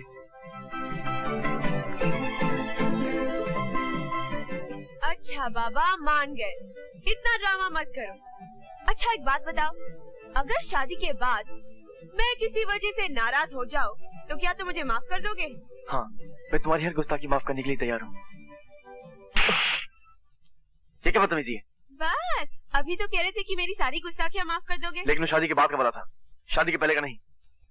अच्छा, अगर मैंने तुम्हारी कोई कीमती चीज तोड़ दी तो? मैं तुम्हें माफ कर दूंगी। माफ कर दोगी? पक्का? ये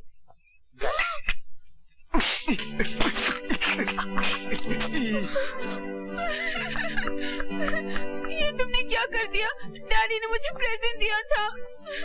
अरे अभी अभी तो तुमने कहा था कि अगर मैं तुम्हारी कोई कीमती चीज तोड़ दूं तो तुम मुझे माफ कर दोगी, और अभी अभी तुम रोने लगी। अच्छा। अरे कहाँ जा रही हो? अगर मैं इस बोतल से बियर पी लूं तो आपको कोई एतराज है?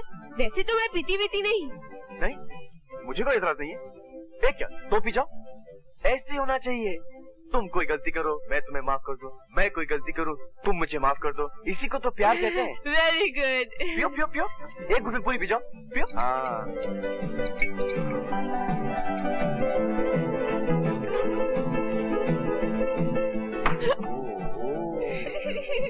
तुम कुछ भी कहो, मैं तुम्हें मोहब्बत की जगह कुछ नहीं कर सकती। You are so cute। अच्छा, तुम मेरे लिए कुछ भी करोगी? कुछ भी। अगर मैं तुमसे कहूँ कि पानी में कूद जाओ, तो तुम पानी में कूद जाओगी? तुम्हारे लिए अपनी जान भी दे दूंगी।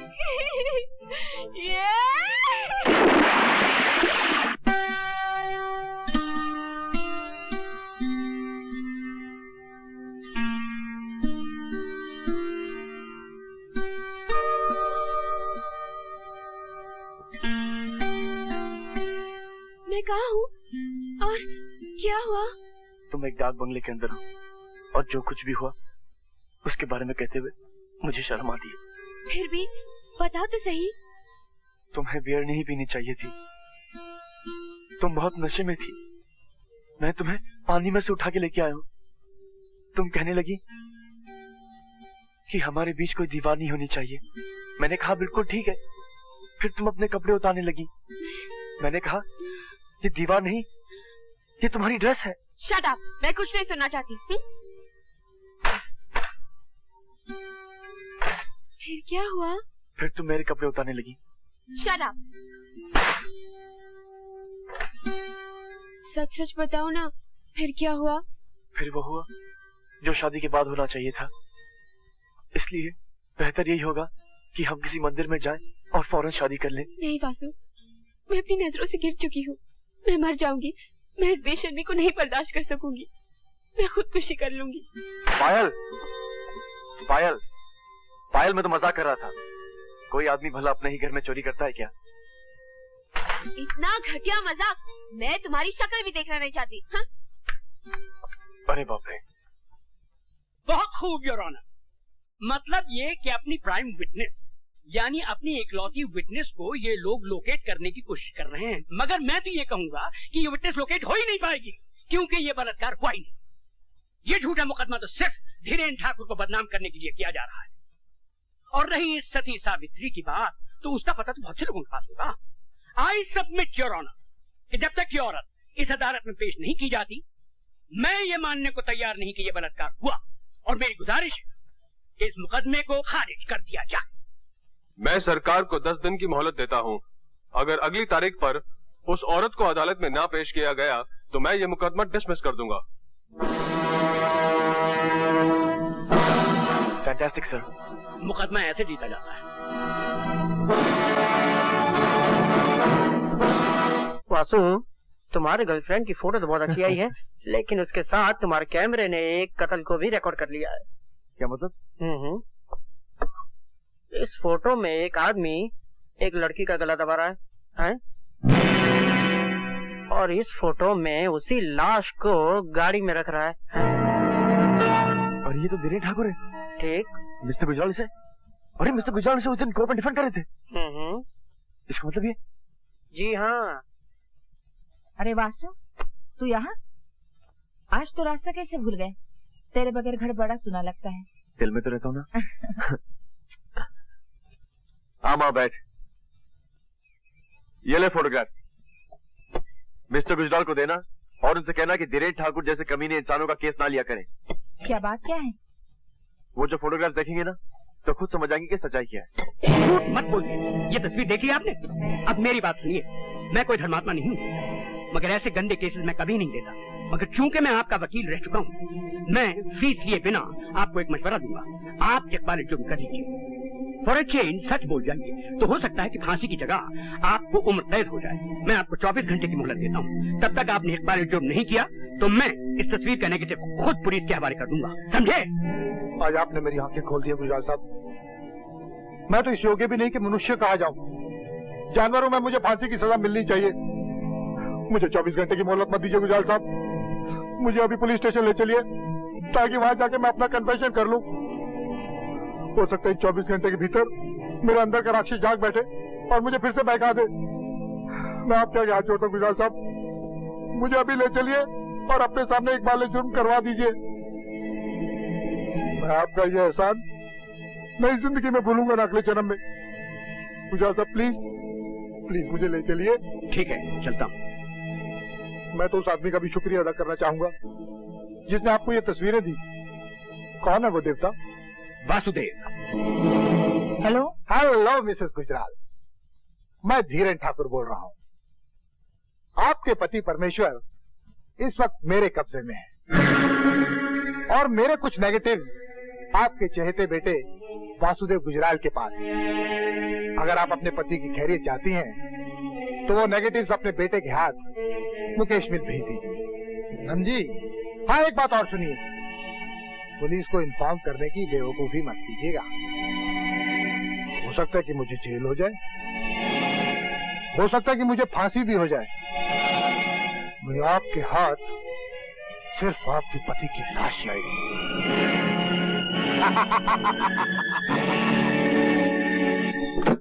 लंदन, पेरिस, रोम, शादी के बाद मैं तुम्हें इन सब जगहों पे लेके जाऊंगा। और ये होटल देख रही हो? बड़ी जुई है तुम्हारे सर में। मार दो। ये होटल देख रही हो? यहाँ पर हम रहेंगे और ये बिस्तर, यहाँ पर हम हनीमून मनाएंगे। टेलीफोन उठाओ। हटो। चलो उठाओ। हेलो। हेलो वासु। माँ कैसी हो माँ? वासु, मिस्टर गुजराल को उठा लिया गया है और उनकी जान खतरे में है। तुम जल्दी यहाँ जाओ। चलो भाई।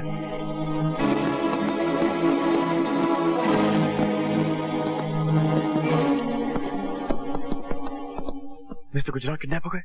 हाँ। मगर क्यों? उन लोगों ने मुझे धमकी दी है कि वो तुम्हारे वाले नेगेटिव और उसके सारे प्रिंट्स अगर उन्हें नहीं दिए गए तो वो। रोइए मत मामी, किसी को मार डालना खिलवाड़ थोड़ी है। खिलवाड़ है पायल, मगर तू रो मत माँ। मैं मिस्टर गुजराल को बचाकर तेरे पास ले आने का वादा करके जा रहा हूँ। और जब भी बेटा अपनी माँ से वादा करता है तो उसे पूरा करता है, या फिर उस वादे को निभाने की कोशिश में मर जाता है। आओ पायल।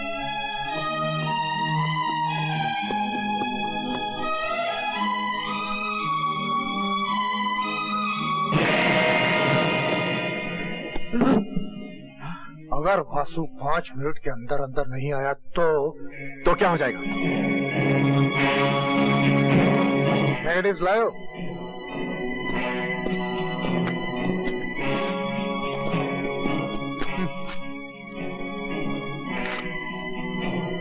ये क्या है? इस कागज से अपना काला मुंह साफ कर।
यशोदा, डॉक्टर ने आराम करने के लिए कहा है। भगवान तुम्हारी उम्र लंबी करे। तुमने जो कुछ भी मेरे लिए किया है मैं उसे जिंदगी भर भूल नहीं सकती। ये तो मेरा फर्ज था माँ। अच्छा, अब मिस्टर गुजराल ठीक ठाक है, मैं चलता हूँ। तुमसे ये किसने कह दिया कि गुजराल साहब ठीक ठाक है? गुजराल साहब तो मर गए बेटे। ये तो तुम्हारे डैडी हैं। आपको ये वर्ड सुनने की आदत नहीं है मिस्टर गुजराल। मैं तो आपको डैडी कहने के लिए तरस गया था, मगर आप ही ने मुझे कहने नहीं दिया। मुझे माँ की गोद तो मिल गई, मगर आपका साया नहीं मिला और मैं धूप में जीने का आदी हो गया। अब अगर मैं आपको डैडी कहना भी चाहूं तो क्या पता मुझे कहना आएगा भी या नहीं। कह के देखो बेटा। हाँ बेटे, ये समझ लो कि तुम्हारे डैडी कहीं बाहर गए हुए थे, आज वापस आ गए।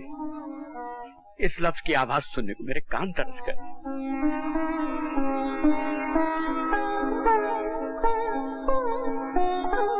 ठीक है बेटे, ये सेल्फ सेंटर्ड बुढ़ा इसी लायक है। दे दो तुम मुझे सजा, जो चाहे दे दो सजा। डैडी,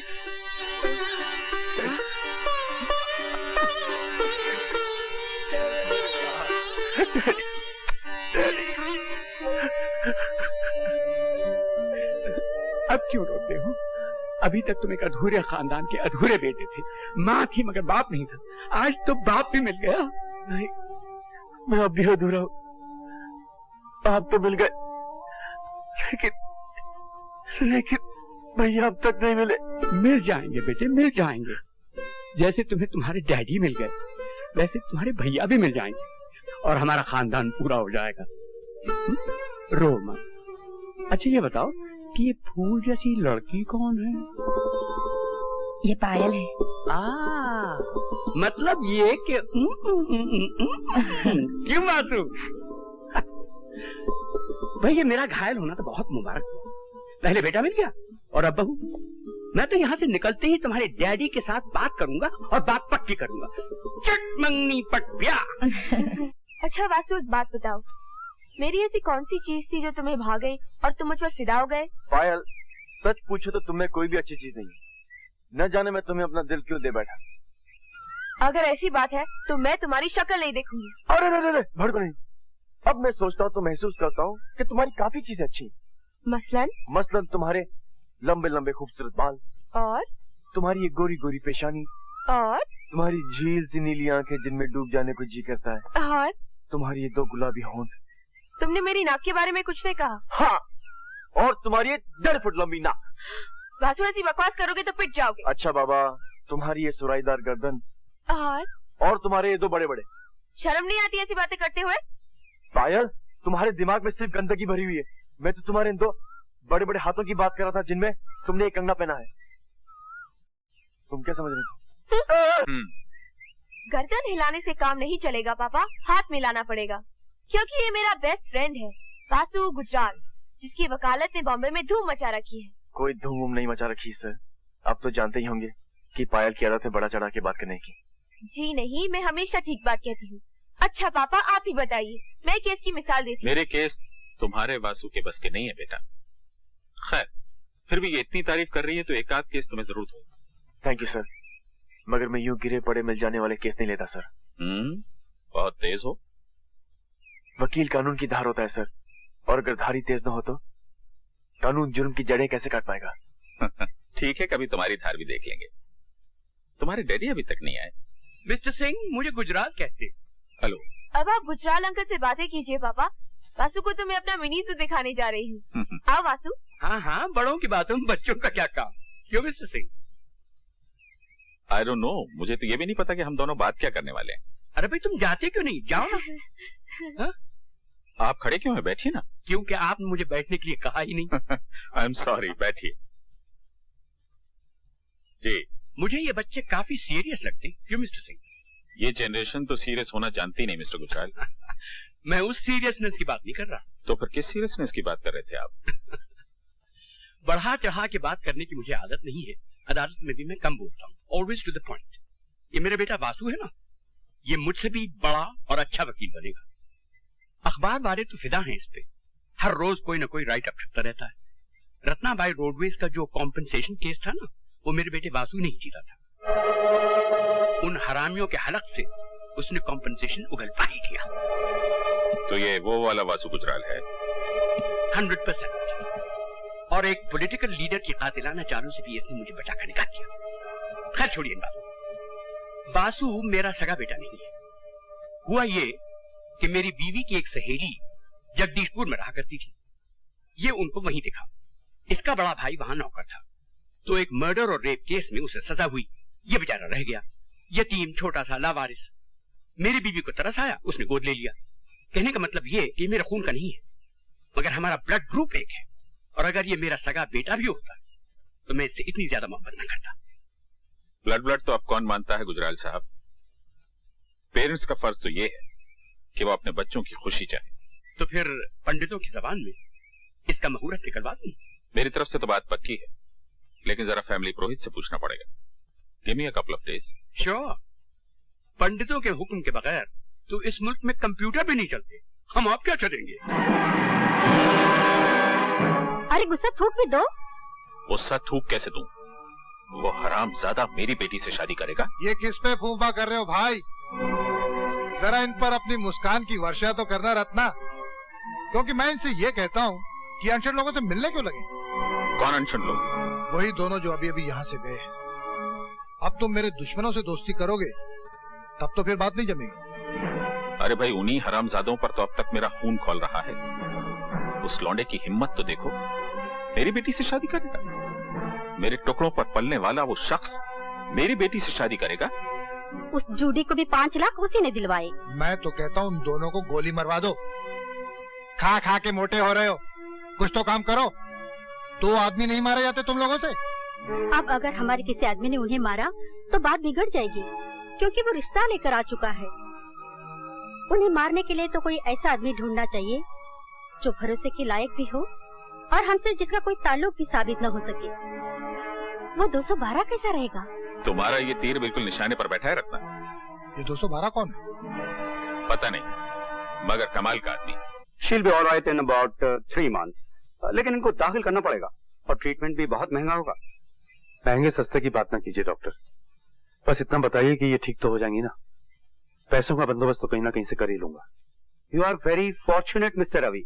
मेरा teacher doctor Arnold Robertson London से आने ही वाला है, and I tell you he is a magician.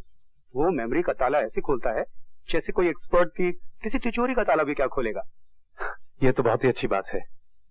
खर्चा कितना होगा? Let me think. 1 लाख रुपया तो हो जाएगा। 1 लाख? मोर भी हो सकता है, लेकिन मैं 1 लाख रुपए के भीतर रखने की कोशिश करूंगा। I will try. ठीक है, मैं 1 लाख रुपए का बंदोबस्त करता हूँ। चलिए मालकिन,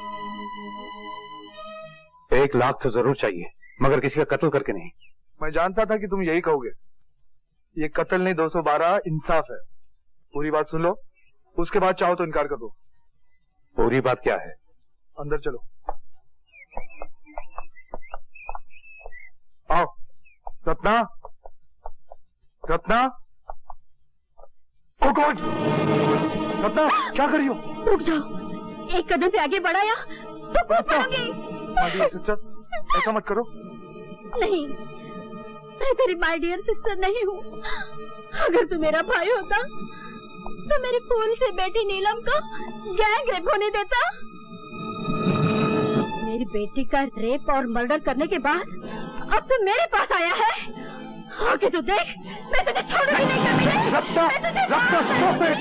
रत्ना नहीं, रत्ना नहीं। ये हमारे नीलम का कातिल नहीं है। ये तो उसका बदला लेगा। क्या तुम उसे मार डालोगे जिसने मेरे बेटे का रेप किया था? अरे, मैं तो अपनी बेटे की लाश को पहचान न पाई। सूरत बिगाड़ दिए थे कमीनों ने। मेरी बेटी रोज मेरे सपने में आती है और कहती है, मम्मी डार्लिंग, वो बॉस्टन अभी तक जिंदा है, वो तुमको भी नहीं छोड़ेगा। तुम मेरे पास आ जाओ मम्मी। यहाँ पीस है, शांति है। हाँ, मैं आ रही हूँ बेटी, मैं तुम्हारे पास आ रही हूँ। नहीं, रत्ना नहीं। देख लिया, जिस आदमी को मारने के लिए मैं तुम्हें 1 लाख रुपया दे रहा था ना, उसी कमीने ने इसकी बेटी का रेप कर दिया और फिर मार डाला।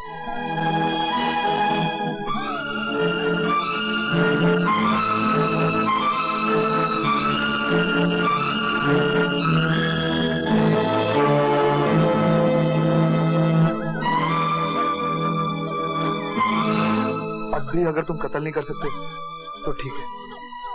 कौन है वो जानवर? उसका नाम है वासुदेव गुजराल।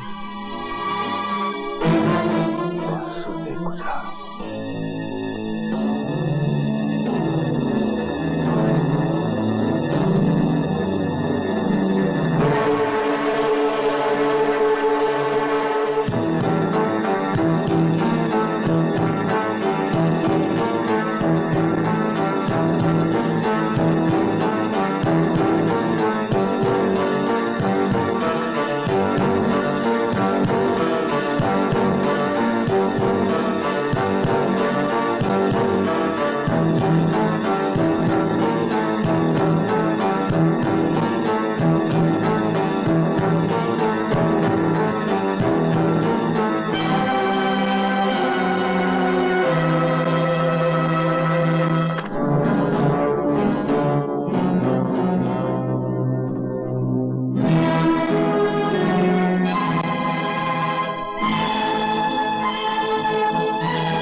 वासुदेव गुजराल बन के घूम रहा है शहर में और मैं अपने भाई को ढूंढता फिर रहा हूँ। और मेरे बदलों से भी देख, तुझे खोज भी रहा था और तुझी को मारने भी आ गया। मुझे माफ कर दे रोहन, मुझे माफ कर दे। अब मैं तो इस शहर में भी नहीं रहूंगा। किसी को ये ना पता चल जाए कि तू सदा याफ्ता रवि का छोटा भाई है। तू वासुदेव गुजराल बन के ही रह मेरे रोहन, तू वासुदेव गुजराल बन के ही रह।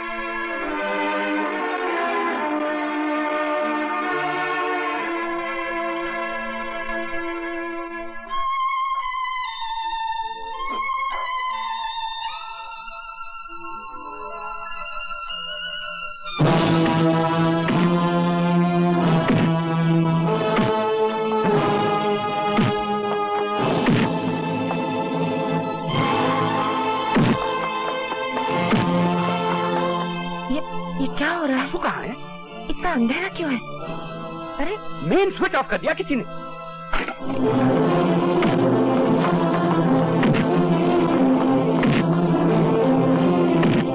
वासु, वासु, रुक जाओ बेटे, इसे और मत मारो। ये अपने आप को डिफेंड नहीं कर रहा, केस बिगड़ जाएगा। ये मुझे धीरेन ठाकुर का आदमी लग रहा है। वो है बड़ा काइया, कितनी तैयारी के साथ भेजा है इसे। तुम इसे फौरन पुलिस के हवाले कर दो। तुझे तो मैं कम से कम 10 बरस के लिए जेल भिजवाऊंगा। 2 साल कम क्यों कर दिए वकील साहब? इसे मैंने कहाँ देखा है? प्लीज यशोदा। नहीं, मैं सच कह रही हूँ, ये चेहरा मेरा देखा हुआ है। रेणुका जी, आपका रवि फिर गिरफ्तार हो गया। मेरा रवि? मेरा तो कोई है ही नहीं। वो रवि रेणुका जी, रवि जो आपकी सेवा कर रहा है। उस पर कत्ल करने की कोशिश का इल्जाम लगा है। क्या आपका रवि किसी का कत्ल कर सकता है? मगर रवि है कौन? अपनी याददाश्त की खिड़कियां खोली रेणुका जी। आप गांधारी की तरह बंधी हुई अपनी आंखों पर खोई हुई याददाश्त की पट्टी खोलने की कोशिश तो कीजिए। मैं जा रही हूँ उसकी जमानत करवाने। भगवान के लिए अपनी जिंदगी की उलझी हुई जोड़ का सिरा खोज लीजिए रेणुका जी। ये कई जिंदगियों का सवाल है।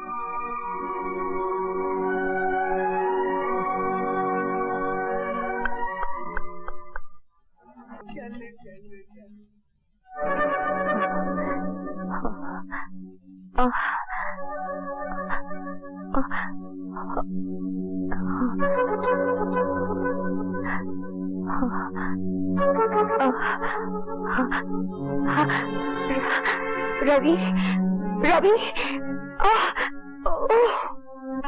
मुझे उसकी सूरत कुछ देखी देखी से क्यों लगी? ओह कम ऑन मामा, बम्बई इतना बड़ा शहर है, 1000 बार देखा होगा आपने उसे भीड़ में। मैं वैसे देखने की बात नहीं कर रही हूँ, याद नहीं आ रहा है। समझ में नहीं आता कि मैंने उसे कहाँ देखा होगा। आप बैठ के याद कीजिए, मैं चला। थैंक गॉड कि आप मिल गए। बात क्या है विद्या? आप मम्मी को बात बताइए, मैं जरा जल्दी में हूँ। प्लीज मिस्टर गुजराल, काम तो आपकी से है। अच्छा, तो फिर आप मेरे साथ चलिए, मुझे रास्ते बताइए। आप जा किधर रहे हैं? मैं जा रहा हूँ वर्ली पुलिस स्टेशन। तो ठीक है, क्योंकि मैं भी आपको वही ले जाने आई थी, एक बेगुनाह आदमी की जमानत करवाने। अच्छा, तो आप खड़ी क्यों हैं? चलिए चलिए ना। बाय माँ। बाय। आइए मिस्टर गुजराल, आइए आइए। कैसे आप? अरे रेणुका जी, आप यहाँ क्या कर रही हैं? मिस्टर गुजराल, ये आपके क्रिमिनल की जमानत देना चाहती है। मैंने बहुत समझाया इन्हें कि वो एक मुजरिम है, सजा याफ्ता। सजा याफ्ता? वही तो मैं कह रहा हूँ साहब, और सजा भी 1 महीने या 1 दिन की नहीं, 12 साल।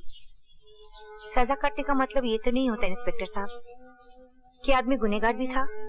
सजा का क्या, अब 4 झूठे गवाह खड़े कर दीजिए, सजा हो जाएगी। मगर आप जिसे मुजरिम कह रहे हैं उसे जानते नहीं। जिस जज ने उसे 12 साल की सजा दी वो भी उसे नहीं जानता था। वो तब भी निर्दोष था जब उसे 12 साल की सजा हुई थी, और वो अब भी निर्दोष है। लीजिए, आपका निर्दोष आ गया। रवि, मालकिन आप? तुम बिल्कुल ना घबराना।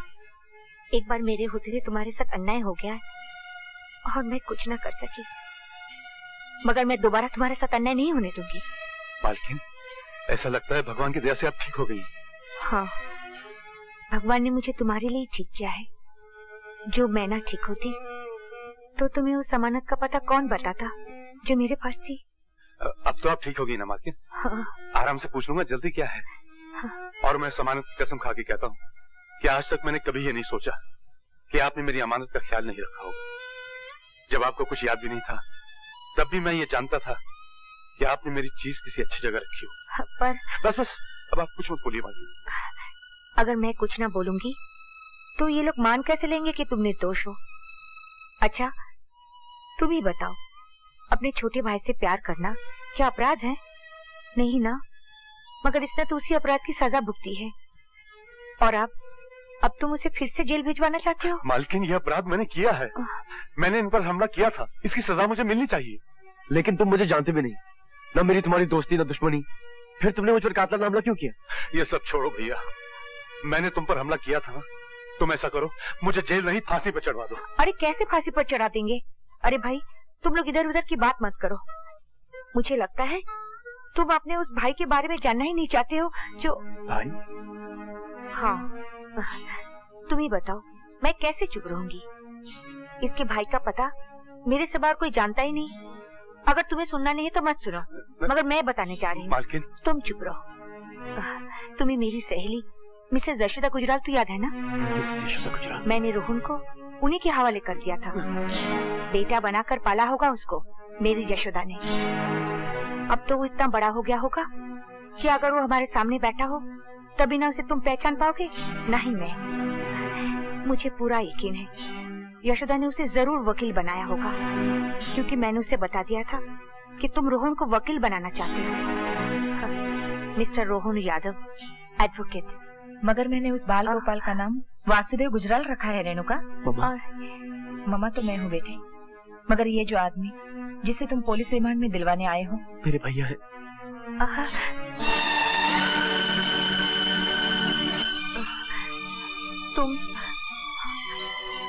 तुम रोहन हो? अरे मेरे पैर नहीं, पाँव छू रवि के, जिन पैर पर जल की 12 वर्ष की धूल है। नहीं नहीं नहीं नहीं, ये दोनों देवियां झूठ बोल रही हैं। मैं वो रवि यादव नहीं हूँ।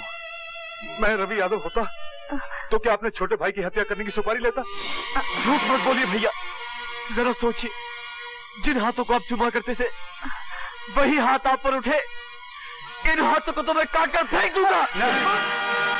तू कौन होता है? तू कौन होता है मेरे रोहन के हाथ काटने वाला? हाँ, ए वासुदेव गुजराल, तू क्या समझता है कि मेरे रोहन के हाथ लावारिस है?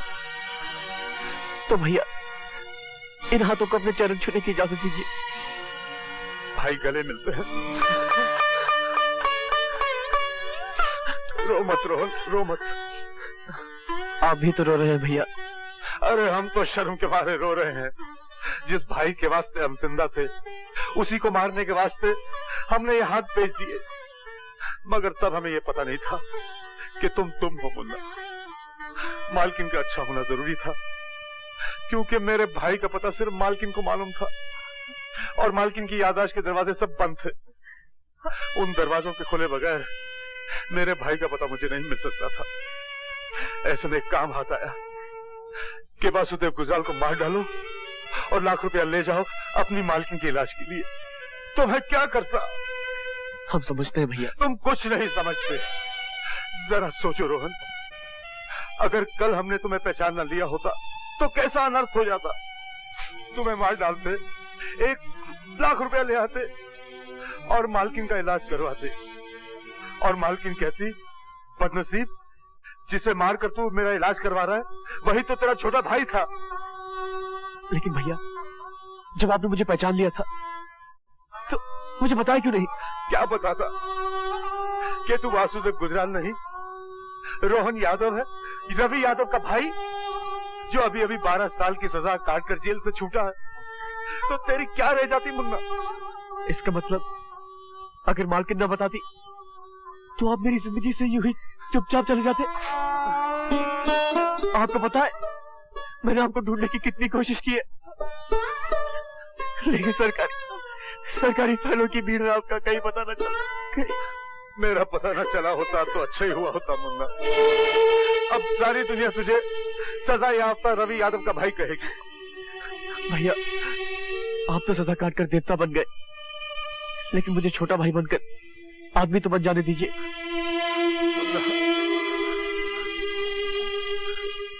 इतना परफेक्ट गेम भगवान के सिवा और कोई नहीं खेल सकता।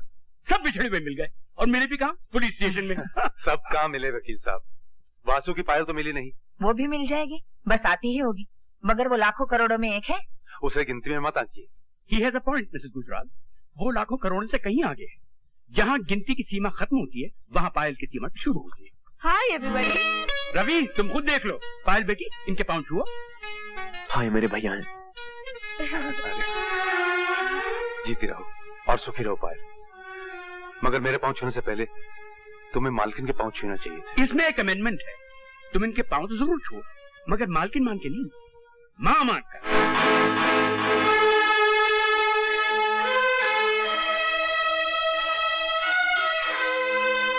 हाँ बेटी, ये जो मेरी रेणुका है ना, वो रवि के मालकिन तो जरूर है, मगर तेरी माँ है बेटी। मेरी माँ?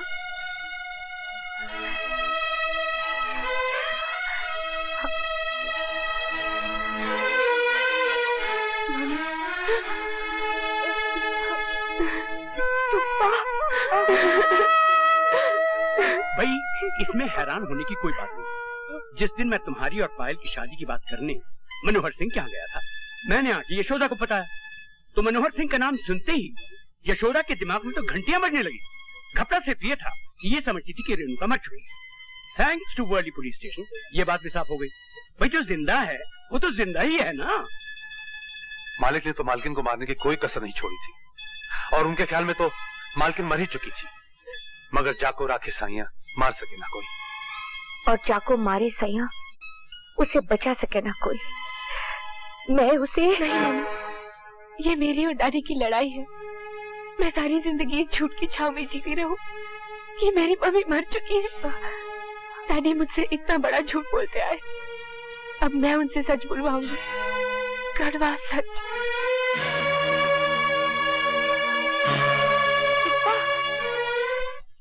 आप उस लड़के को इतना आसान समझने की भूल न कीजिए सिंह साहब।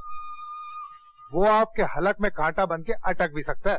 अरे छोड़िए श्रीमान, मेरा हलक इतना पॉलिटिकल नहीं। कांटों का इलाज मैं भी जानता हूँ। आओ बेटी आओ, मैं कब से तुम्हारी राह देख रहा था। कहाँ चली गई थी तुम? एक्सक्यूज मी अंकल, मगर पहले मुझे पापा से ये पूछ लेने दीजिए कि मेरी मम्मी कहाँ चली गई। तुम्हारी मम्मी? उनकी तो परसों पहले एक एक्सीडेंट में डेथ हो चुकी बेटे। मगर तुम्हें आज इस तरह एकाएक उनका ख्याल क्यों आ गया बेटी?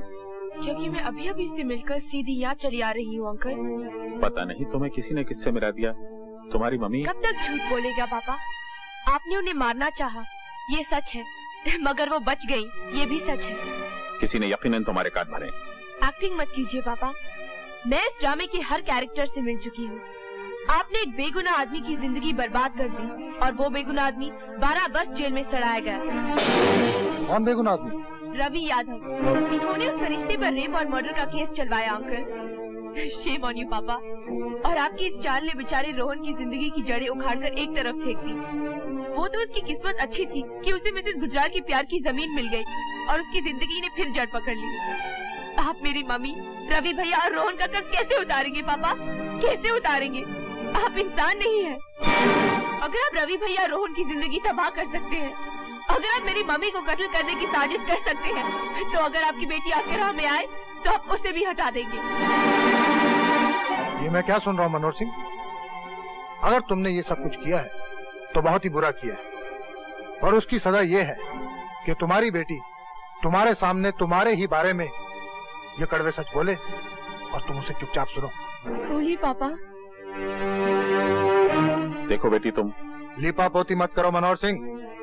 अगर तुम्हारे अंदर का आदमी जिंदा है तो इन पापों का प्रायश्चित करो। फोन उठाकर वासु का नंबर लगाओ और उसी से अपना कन्फेशन लिखाओ। तुम फोन करके वासु को बुलाओ बेटी।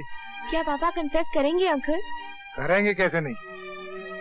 कहते क्यों नहीं पायल से कि फोन करके वासु को बुलाए? बुला लो बेटी।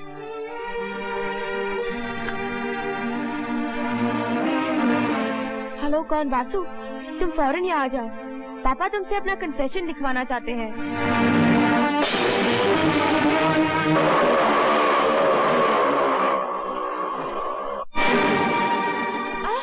पापा, ये आप क्या कर रहे हैं? पापा!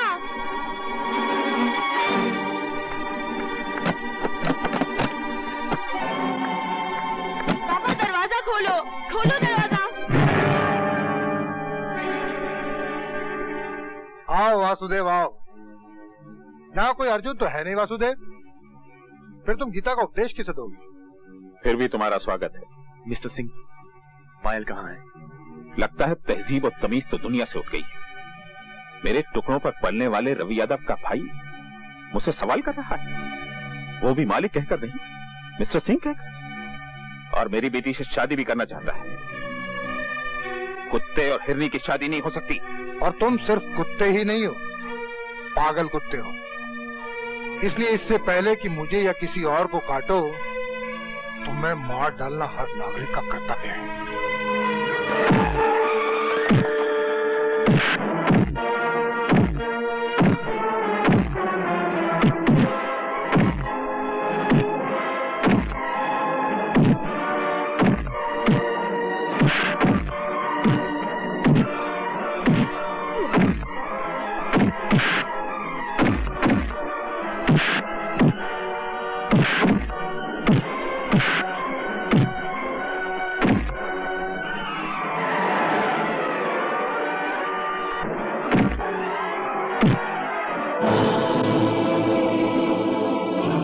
बस हुक्के की हवा निकल गई।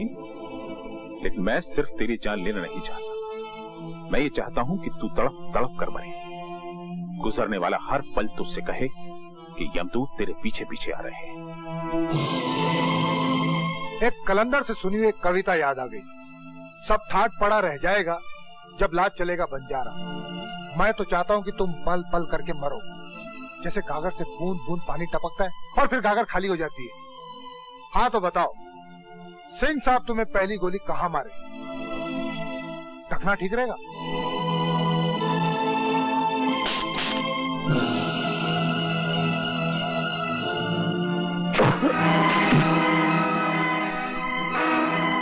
आप भी आ गए? नहीं आप नहीं, तुम भी आ गए। नहीं तुम भी नहीं, तू भी आ गया। तुम्हें मारने के लिए मुझे तो आना ही था। तुम पर बहुत सारे कर्ज हैं मनोहर सिंह। तुमने मेरी मालकिन को कत्ल करवाने की कोशिश की। तुम्हारी वजह से ये दर बदर हुई और एक शून्य में जीती रही। तुम्हारी वजह से मैंने 12 साल की जेल काटी और तुम्हारी वजह से मैंने अपने भाई के कत्ल की सुपारी ली। तुम्हारे पास जिंदगी भी एक है और मौत भी एक है। कैसे उतारोगे इतने सारे कर्ज? देखो, तुम्हारे सारे कर्ज खुआ खड़े हैं। जिंदगी में पहली बार बगैर कोई फीस लिए मैं तुम्हें कुछ लीगल एडवाइस दे रहा हूं। जी चाहे तो मान लेना। तुमने कभी ना कभी हम सबको घायल किया है, हमें नहीं तो उन्हें जिन्हें हम चाहते हैं। इसलिए तुम हम सब के मुजरिम हो mister Singh. Now give the law chance, कानून को मौका दो एंड सरेंडर। सरेंडर? मैं? तुम तो बड़े बेवकूफ निकले मिस्टर गुजराल। लगता है कि दुप्पल में वकालत चलाई है। मैं अकेला दिखाई दे रहा हूं तो तुमने मान भी लिया कि मैं अकेला हूं। मेरे पास सिर्फ ये 2 ही हाथ नहीं है मिस्टर गुजराल, मेरे पास सैकड़ों हाथ है। मैं खुद कानून, और ये तुम सबकी सजाए मौत की खड़ी है।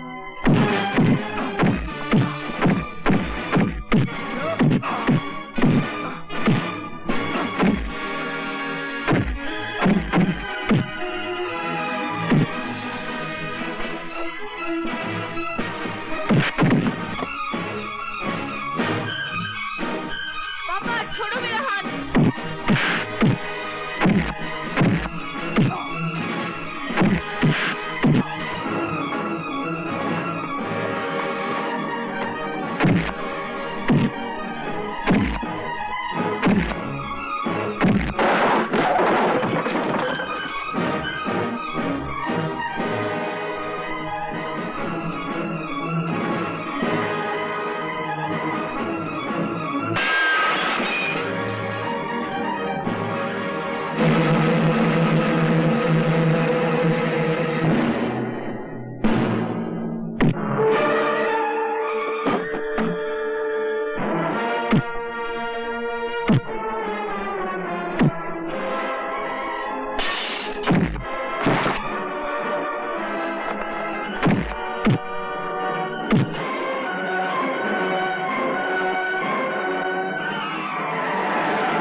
तुम्हें कौन बचाएगा रेणुका?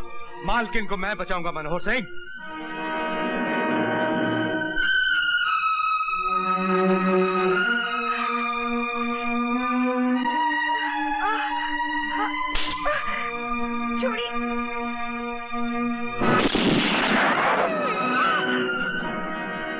भैया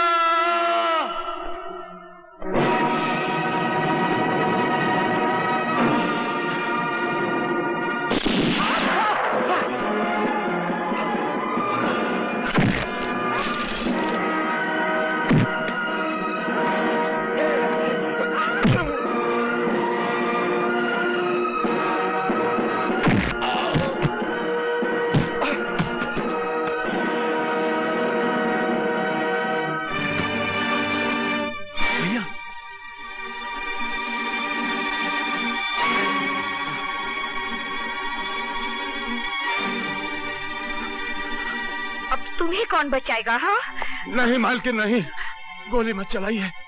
इसकी सिफारिश मत करो तुम। ये घायल सांप है, पलट कर हमला करेगा। इसका मर जाना ठीक है। मालकिन ये तो आपके पति हैं। तभी तो मैं इसे अपने हाथों से मारना चाहती हूँ। इसकी विधवा कहलाने से भी मेरा अपमान ही होगा, मगर वो अपमान इसकी पत्नी कहलाने से बहुत छोटा होगा। जरा सोचो तो, ये वो है जिसने अग्नि को साक्षी मानकर मेरे मान, सम्मान और मेरे जीवन की रक्षा करने की शपथ ली थी, मगर वो तो सब ठीक है मालकिन, लेकिन आप तो नारी हैं और नारी पृथ्वी होती है मालकिन। जीवन के अंकुर की रक्षा करने वाली, जीवन के अंकुर को पालने वाली, जिनाने वाली। अगर नारी जीवन की रक्षा करना छोड़ दे मालकिन, तो मानव जाति का कोई भी भविष्य नहीं रह जाएगा।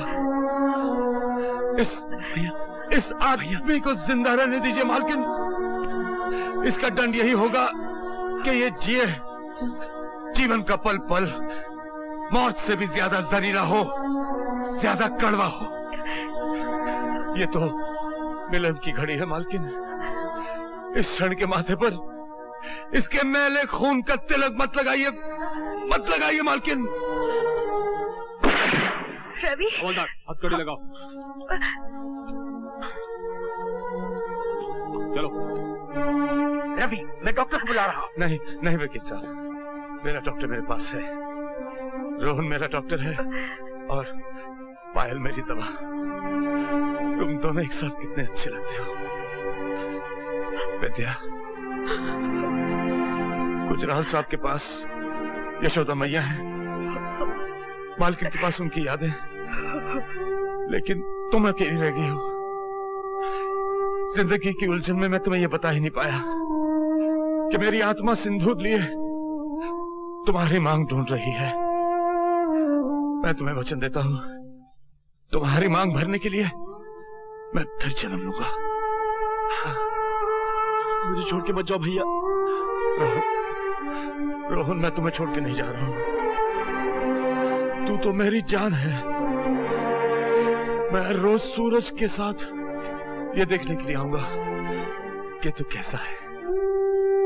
मैं चांद के साथ रोज तेरे कमरे में झांकने के लिए आऊंगा कि तू ठीक से सोया है या नहीं। मैं तो सिर्फ विधाता का शुक्रिया अदा करने जा रहा हूं। मैं फिर लौट के आऊंगा पायल की गोद में मालकिन का दुलार पाने के लिए, यशोदा मैया का आशीर्वाद लेने के लिए। रो मत रोहन, तुम मुस्कुराते हुए बहुत अच्छा लगता है। मैंने भगवान का तो कभी दर्शन नहीं किए भैया, लेकिन अगर उन्हें कहीं देख लिया तो फौरन पहचान जाऊंगा, क्योंकि वो आप ही जैसे होंगे। भगवान को तो मैंने भी आज तक नहीं देखा। अब शायद आंखें बंद करूं तो दर्शन हो जाए।